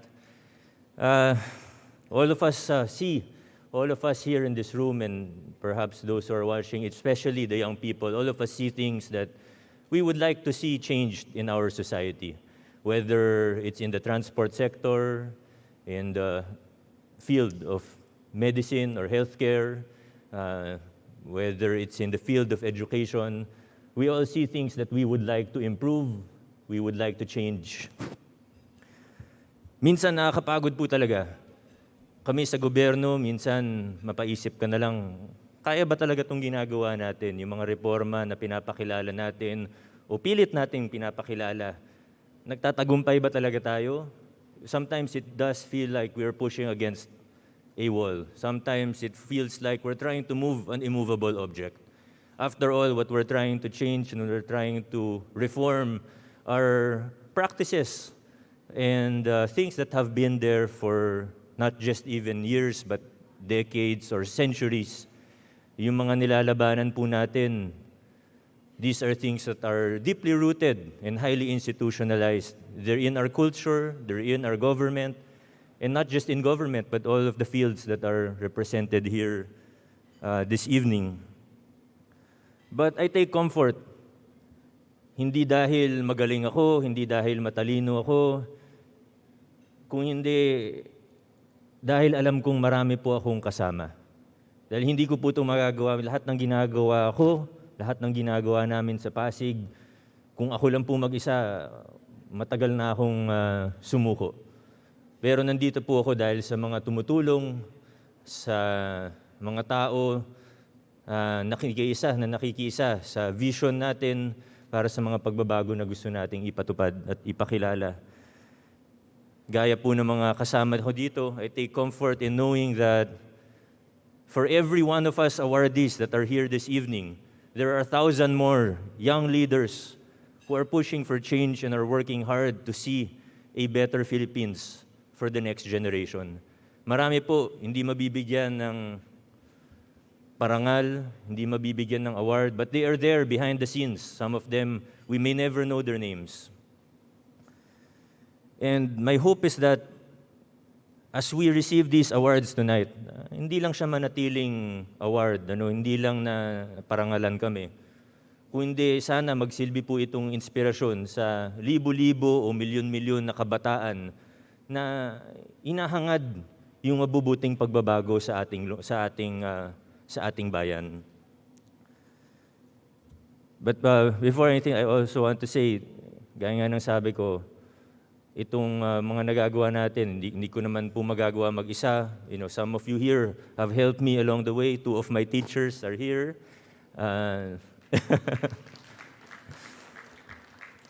Siyempre, nandyan yung pamilya ko. Hindi nahuhuli ang mga magulang ko, si Jimmy Santos at Ruby Rodriguez. Joke po yun, baka naniwala yung iba. The civil society leaders who are there on the ground, our community leaders, the young people who keep me grounded and idealistic in the schools, in the communities, in the NGOs. And as we continue this fight for the changes that we want to see, the fight against deeply institutionalized practices of corruption, of patronage, perhaps there are young people who are listening or watching. Let's ask ourselves, do we really have what it takes? Not as individuals, but together. Do we have what it takes? Will we have the courage to stand up against decades-old practices? Will we have the audacity to go against practices that people say are normal, hindi na magbabago yan? Will we have the character to resist the temptations that will come along our way? And lastly, will we come together to see the changes that we want to see in our country? And if the answer to those 3 questions is yes, then surely, slowly but surely, we will be able to transform our nation. Maraming salamat, magandang gabi po sa ating lahat.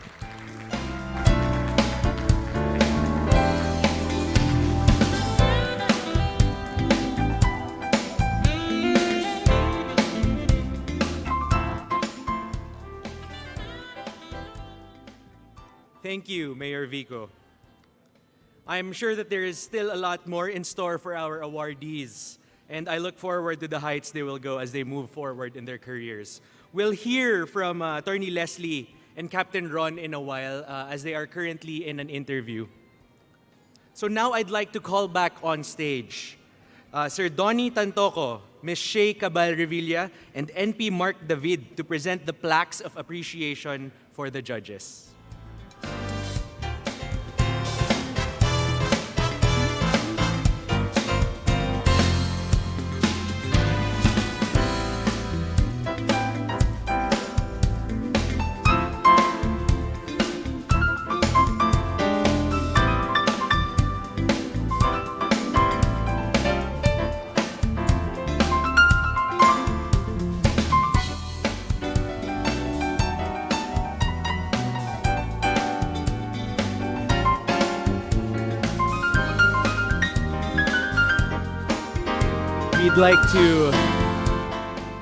We'd like to start with our screening panel. First, please join us on stage, Miss Cherry Atilano.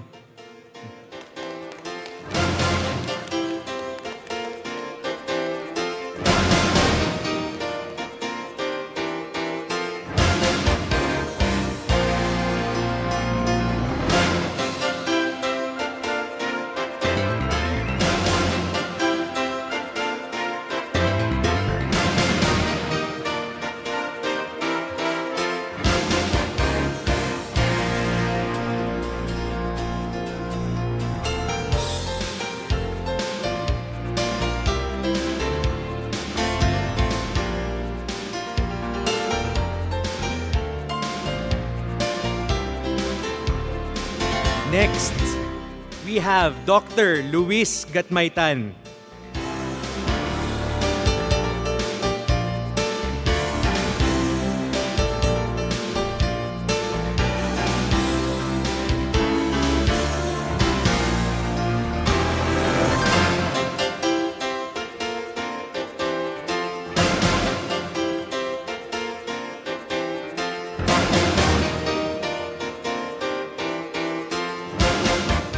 Next, we have Ms. Doris Dumlao Abadilla.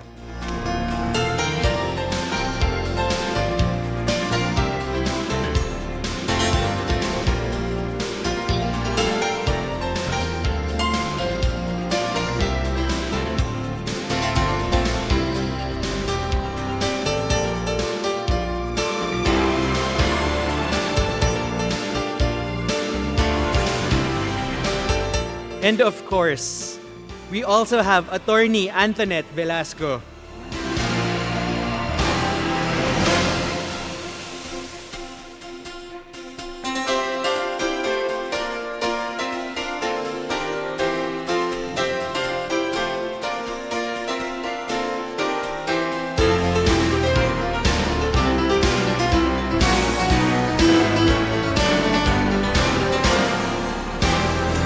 May we call on the screening panel to join us on stage for a photo, please. So Dr. Luis, Miss Cherry, Miss Doris, please join us back on stage. Thank you.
Next, we would like to acknowledge, of course, our Board of Judges, starting with Mr. Randy Halasan.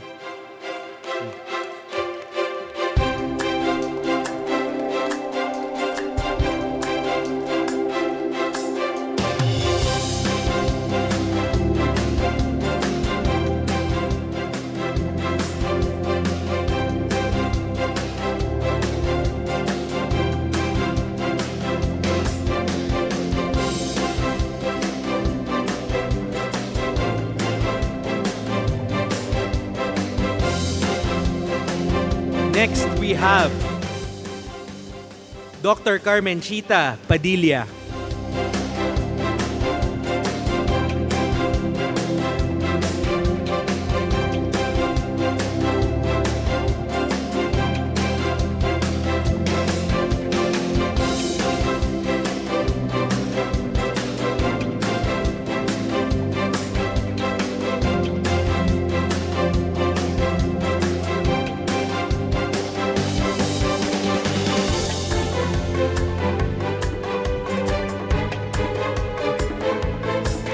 Next, we have Dr. Melwida Guevara.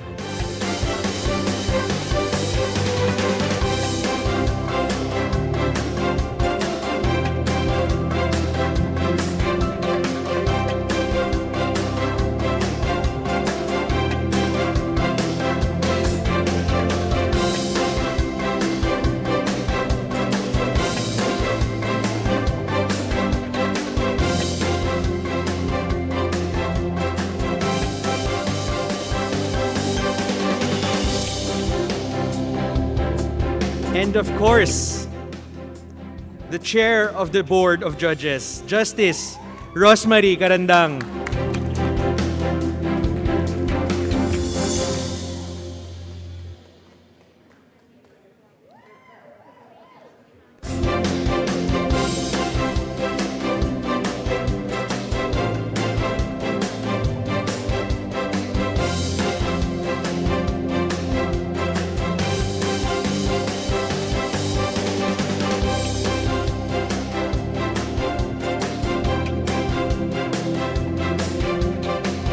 And now may we call on all our judges.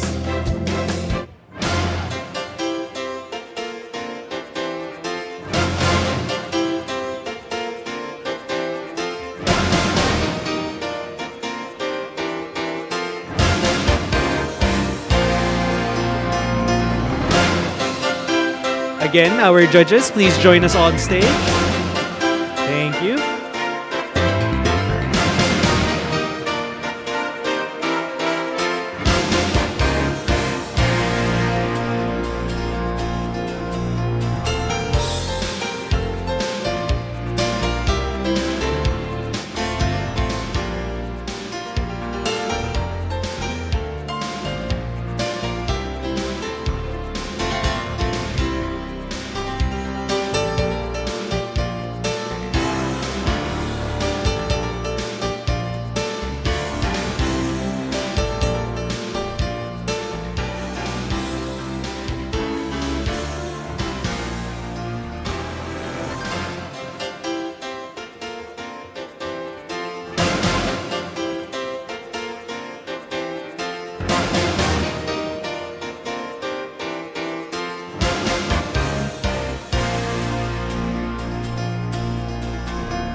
And now, we go back to our awardees' inspirational messages. I'd now like to call on our awardee for community development, Captain Ron Villarosa.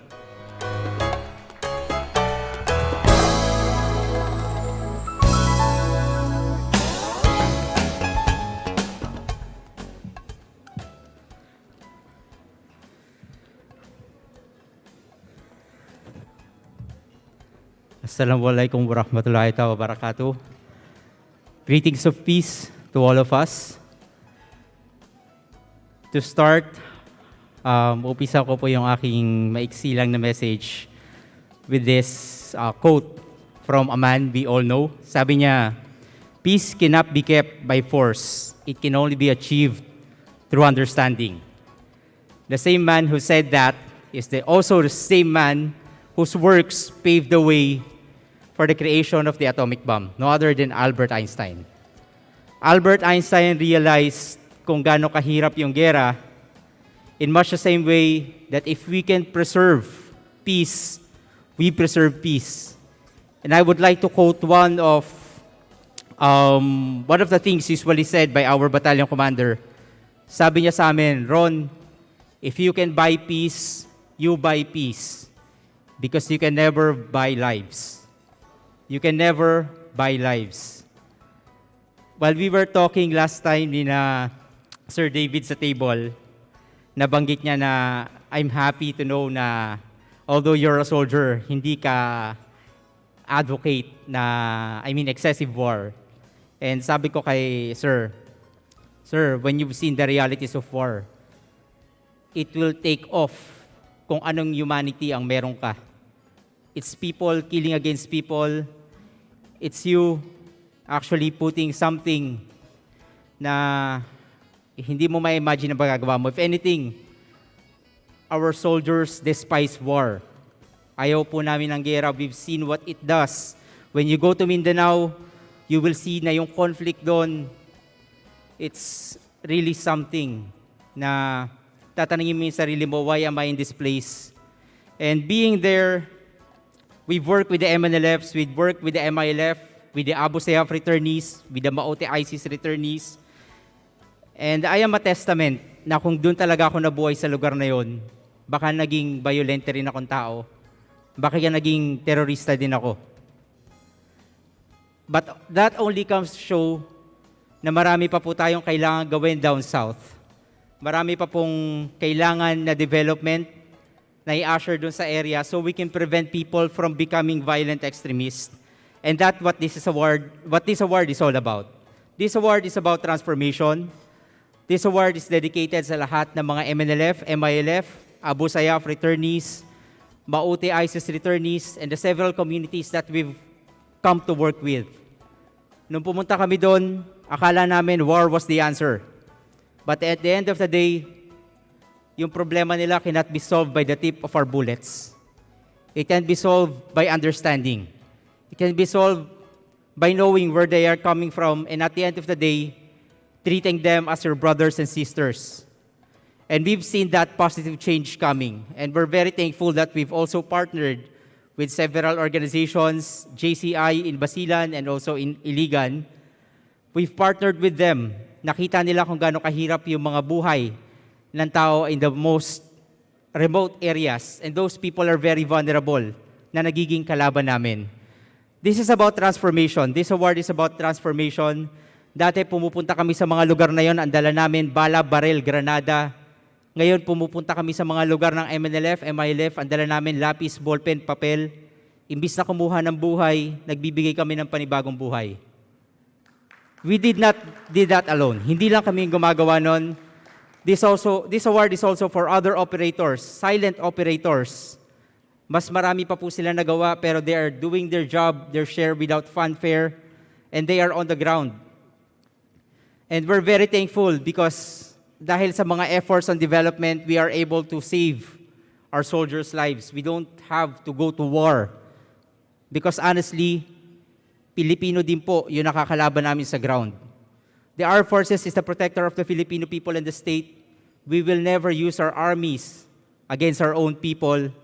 And we will protect the Filipino people, kahit ano pang relihiyon mo, Muslim ka man, Kristiyano ka, kahit ano pang tribo mo, kahit Tagalog ka, Ilonggo, Bisaya, Iyakan, Maranao, if you're a Filipino, it is our job to protect you.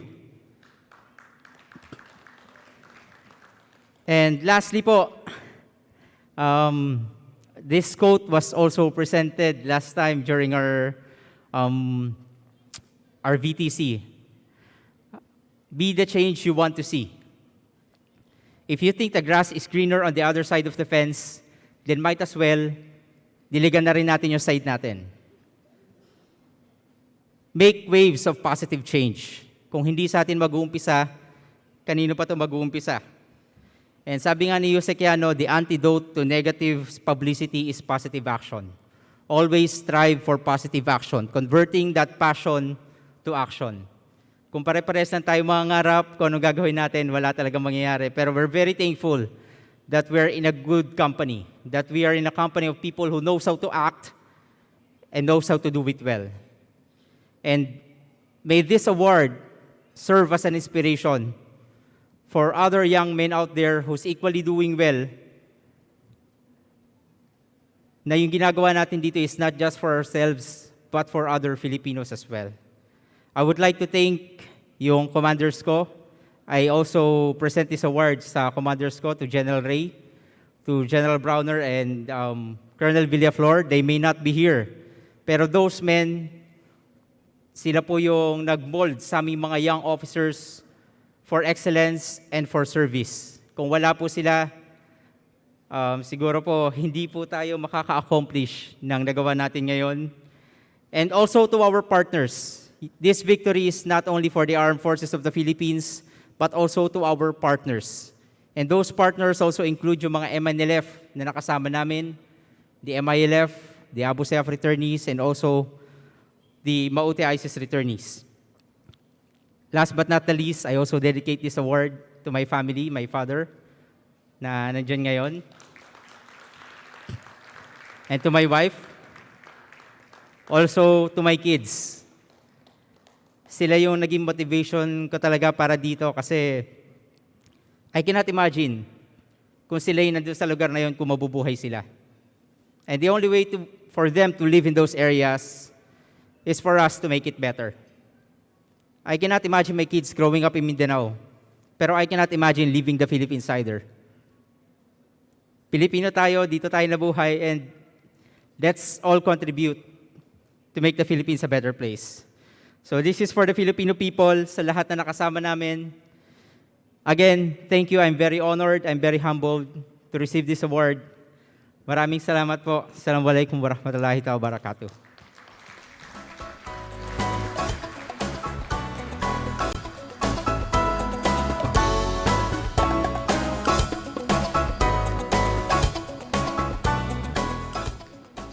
Thank you, Captain Ron. Up next, we have the only lady awardee, who is our awardee for Political and Social Sciences. Please welcome on stage Attorney Leslie Cordero.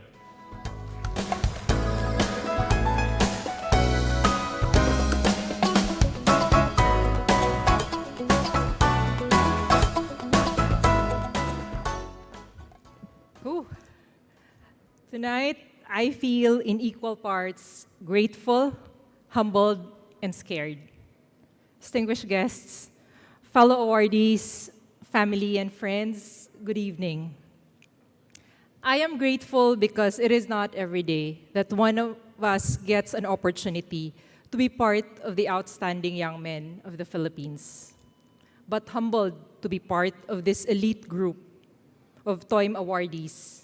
Seeing the accomplishments of those who came before us, it is truly daunting. It makes us strive to do better. I am scared because I know that this is a huge responsibility and challenge to do more, to give back, and pay it forward. For the past 11 months, I was so busy and swamped with work, supporting the government in dealing with the Taal volcano eruption in 2020, the series of earthquakes in Mindanao, the COVID-19 pandemic, and the recent typhoons that struck Luzon. It was so easy to get lost in the daily grind, as most of us here have experienced, balancing work, family, and surviving this pandemic. But during the interview, one of the judges asked me, "Why is this award important?" And at that moment, I was reminded that it is not enough to do well in your own field of work, and I felt that I need to do more. Go that extra mile and try to convince others to do the same. I want to share this milestone with my family, relatives, and friends who have pushed me to do better and supported me through tough times.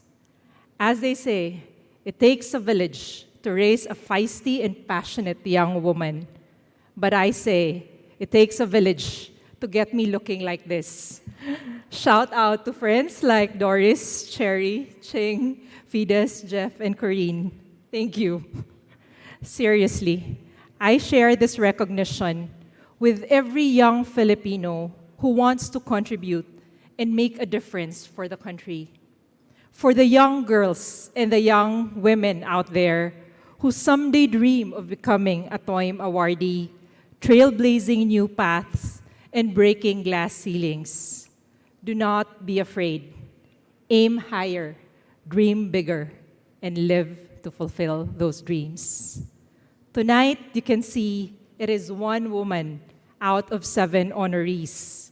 But know that all the women Toym awardees who came before me will strive hard to make sure that next year we will have more young women in the roster.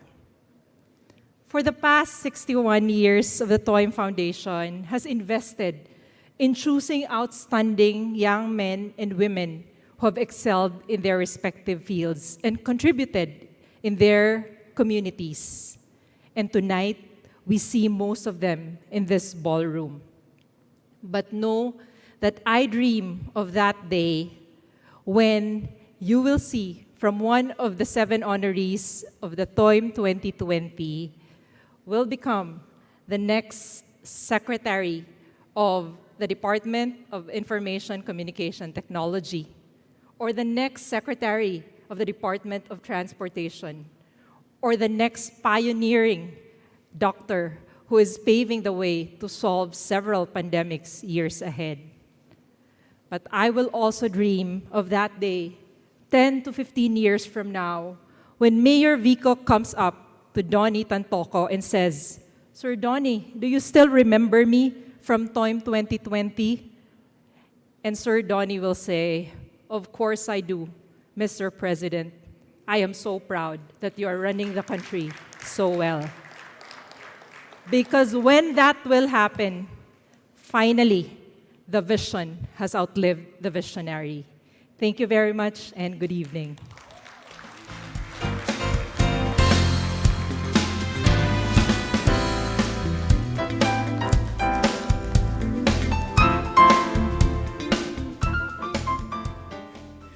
We've heard from our awardees. And now we would like to call on the president of the TOYM Foundation. Please come up on stage, Ms. Shay Cabal Revilla.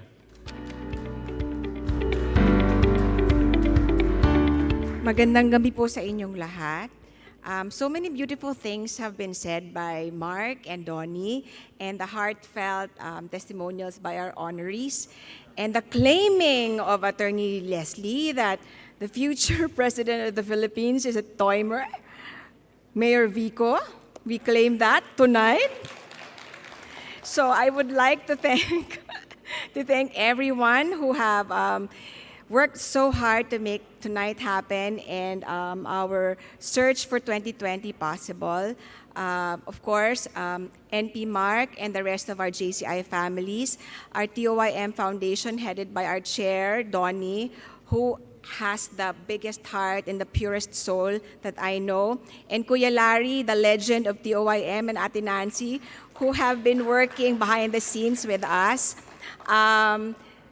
Miss Ira Pimentel, who we are missing here right now for the search committee. And of course, our screening committee, ang magaganda dito at ang pogi dito sa table na to, headed by Attorney Tonette Velasco. I'm sure that the choice have been blessed by Mama Mary, Attorney Tonette. And of course, also our distinguished Board of Judges. I have so much respect for all of you. Idol ko po kayong lahat. And I pray, our Board of Judges are actually headed by Justice Rosemary Carandang. Justice, wag po kayong aalis sa Supreme Court. Kailangan po namin kayo ng kagaya ninyo na super duper galing. So I hope you live forever in the Supreme Court. Para pag naging president na si Mayor Vico, President Vico, kayo pa rin ang Supreme Court Justice na, Chief Justice. Di ba? I think we should change the age, no? Para maging CJ na si Justice Carandang. We also claim that. Lastly, I want to praise and thank God for allowing us to be here tonight. This is a beautiful gathering, actually, of the wonderful people who have made things happen despite the very awful and scary year that was 2020. But the best thing that ever came out of 2020 was our TOYM 2020 awardees. Wala na si Dr. Raymond, but George, future President Vico. Alam nyo, ako, power of the spoken word yan, Mr. President. Captain, future General Ron, Attorney Leslie, Chief Justice also, future, kapatid Dave, future CEO of San Miguel, PLDT, etc. Talagang clean name na for everything, no? I hope and pray that you continue to do well and inspire us and many more to do the things beyond people can ever imagine. The country needs people like you, and the world is very hopeful, and I'm very, very hopeful because we have you who will make a difference, not just now, but in the future. And we have a good future ahead of us because of you guys. So I hope and pray that God continue to inspire you to do more for our country and for the world. Maraming salamat po.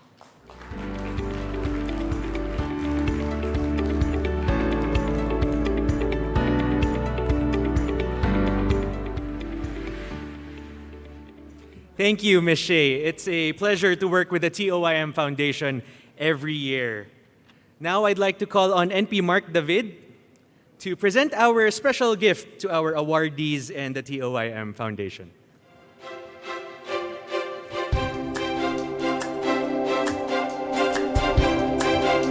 Sabi nga natin, di ba, our awardees should be a symbol of inspiration to all of us. But at the same time, I believe that our awardees should as well help us promote the program which is TOYM. So this gift that we are giving them is just a very simple gift that if they have or need of it, they can wear it and at the same time promote TOYM. So with that, can we have the jackets for our awardees?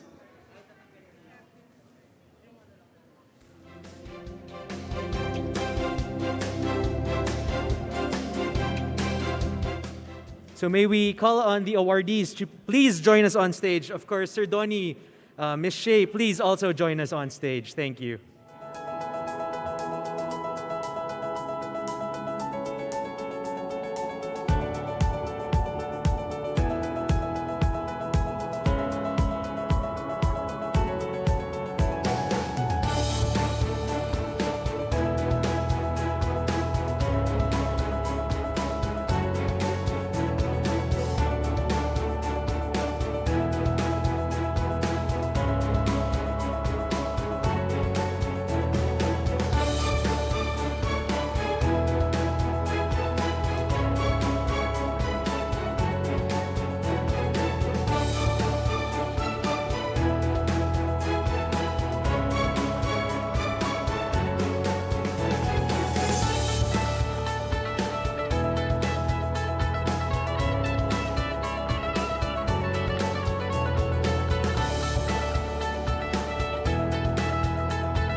We'd also like to call the judges to please join us in front of the stage.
People on stage, please stay.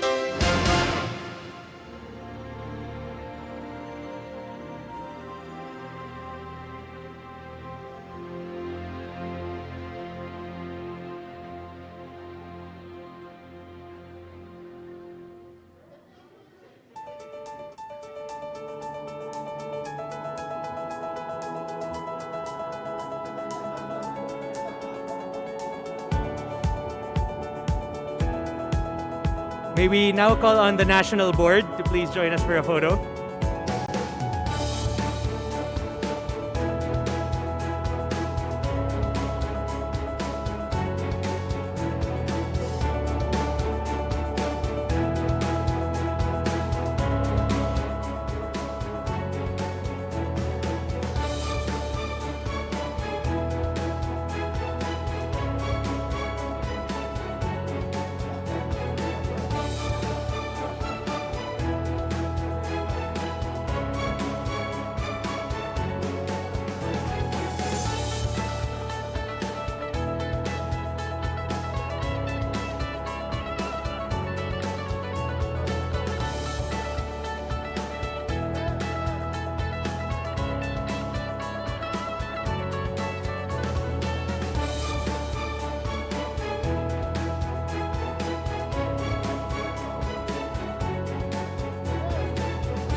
Press Neil,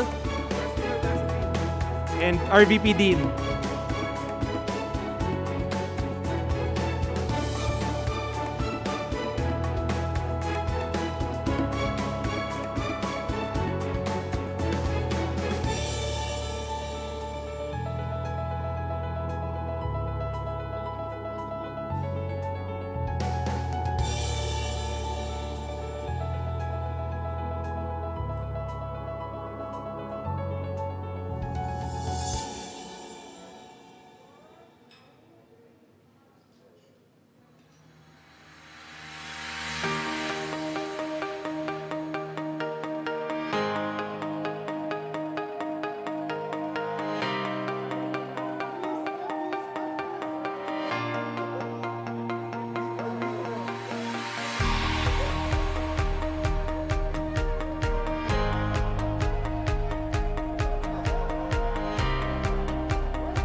And finally, the committee for the photo.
Thank you, Justice.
So thank you very much to all our awardees, our judges.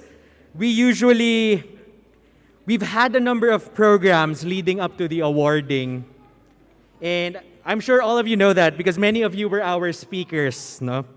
And we always ended with a short recap of what just happened in the event. And this is no exception. This time though, we have the recap in video format. So once our team is ready,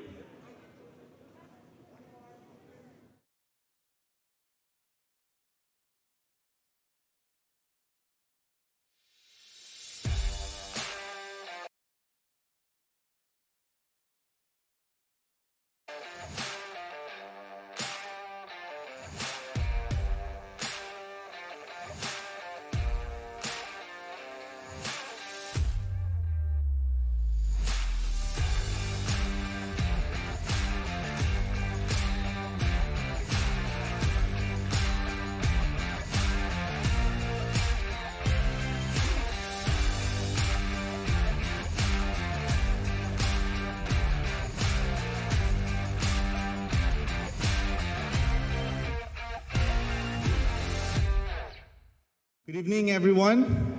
It's an honor to have my last duty or function as National President of JCI Philippines to be here speaking before you as the 2020 National President. Our team for TOYM this year, tagumpay natin ang galing mo, shows that winning this award is not just for the honorees alone. Others should celebrate this win because this win is a win for all of us. I thank JCI and the Toym Foundation for this award, and I hope I can seek their help, your help, to shed light not on just what the motorcycle represents, but also honor those that ride it. I hope JCI can adopt angkas and the 18 million motorcycle bikers across the country. I am overwhelmed with gratitude to have been selected to receive the prestigious TOYM award. I am so honored to have my efforts and initiatives be recognized. This recognition, I must say, is a validation on the importance of the community building. This means a lot to me, to my family, to my community, to my fellow educators across the country.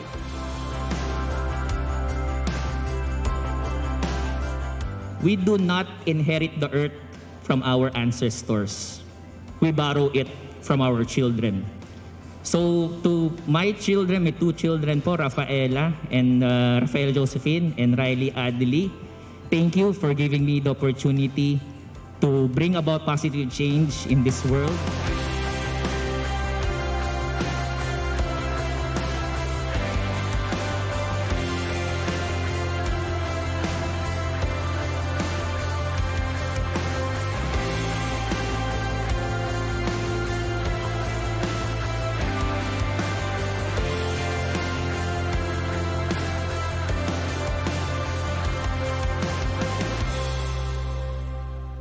May this award serve as an inspiration for other young men out there who's equally doing well. Na yung ginagawa natin dito is not just for ourselves, but for other Filipinos as well.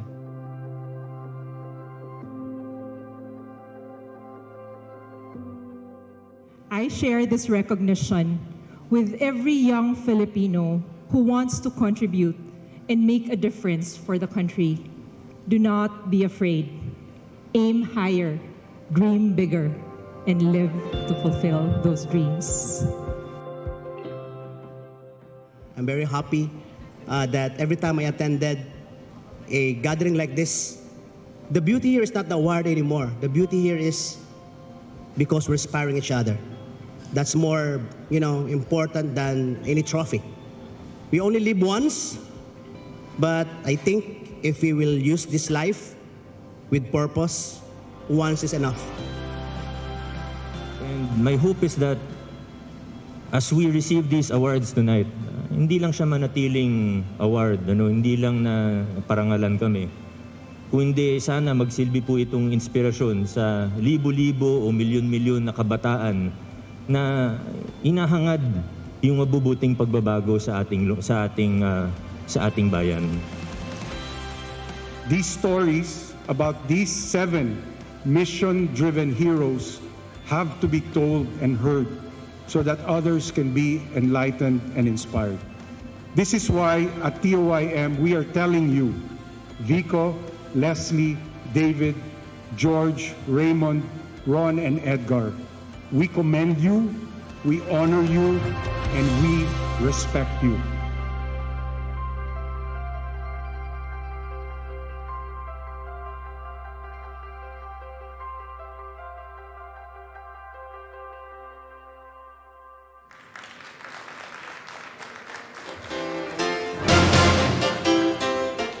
What a night it's been. Thank you everyone for attending and have a great night. My name's Kalel Gusingtian from JCI Manila, and on behalf of the 2020 TOYM committee led by NC Ira, have a great night ahead. Thank you.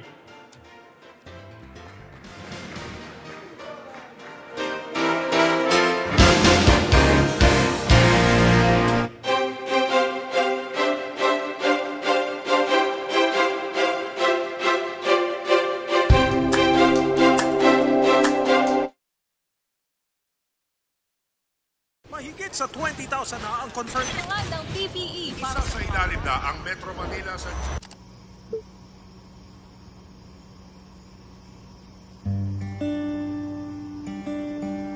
Wala na. Wala munang mga food court at fiesta. Meron namang lutong bahay. Wala munang window shopping. Meron namang free shipping. Wala munang happy hour. Pero may isang oras pa. Tulog pa tayo. Wala muna yung aircon at only coffee sa office. Pero andyan yung dream office mate natin. Biruin mo, wala munang quiz night, band night, samgyup night, pati videoke night. Pero meron ng time sa family night. Wala na munang pasyalan. Wala na munang bakasyunan.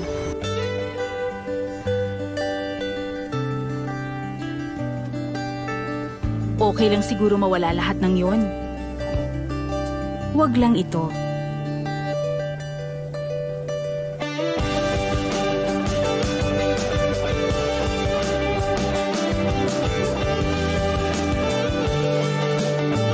Kasi may mga bagay na walang kapalit.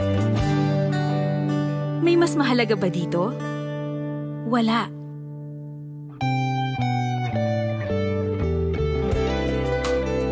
Rediscover what matters. Rediscover home.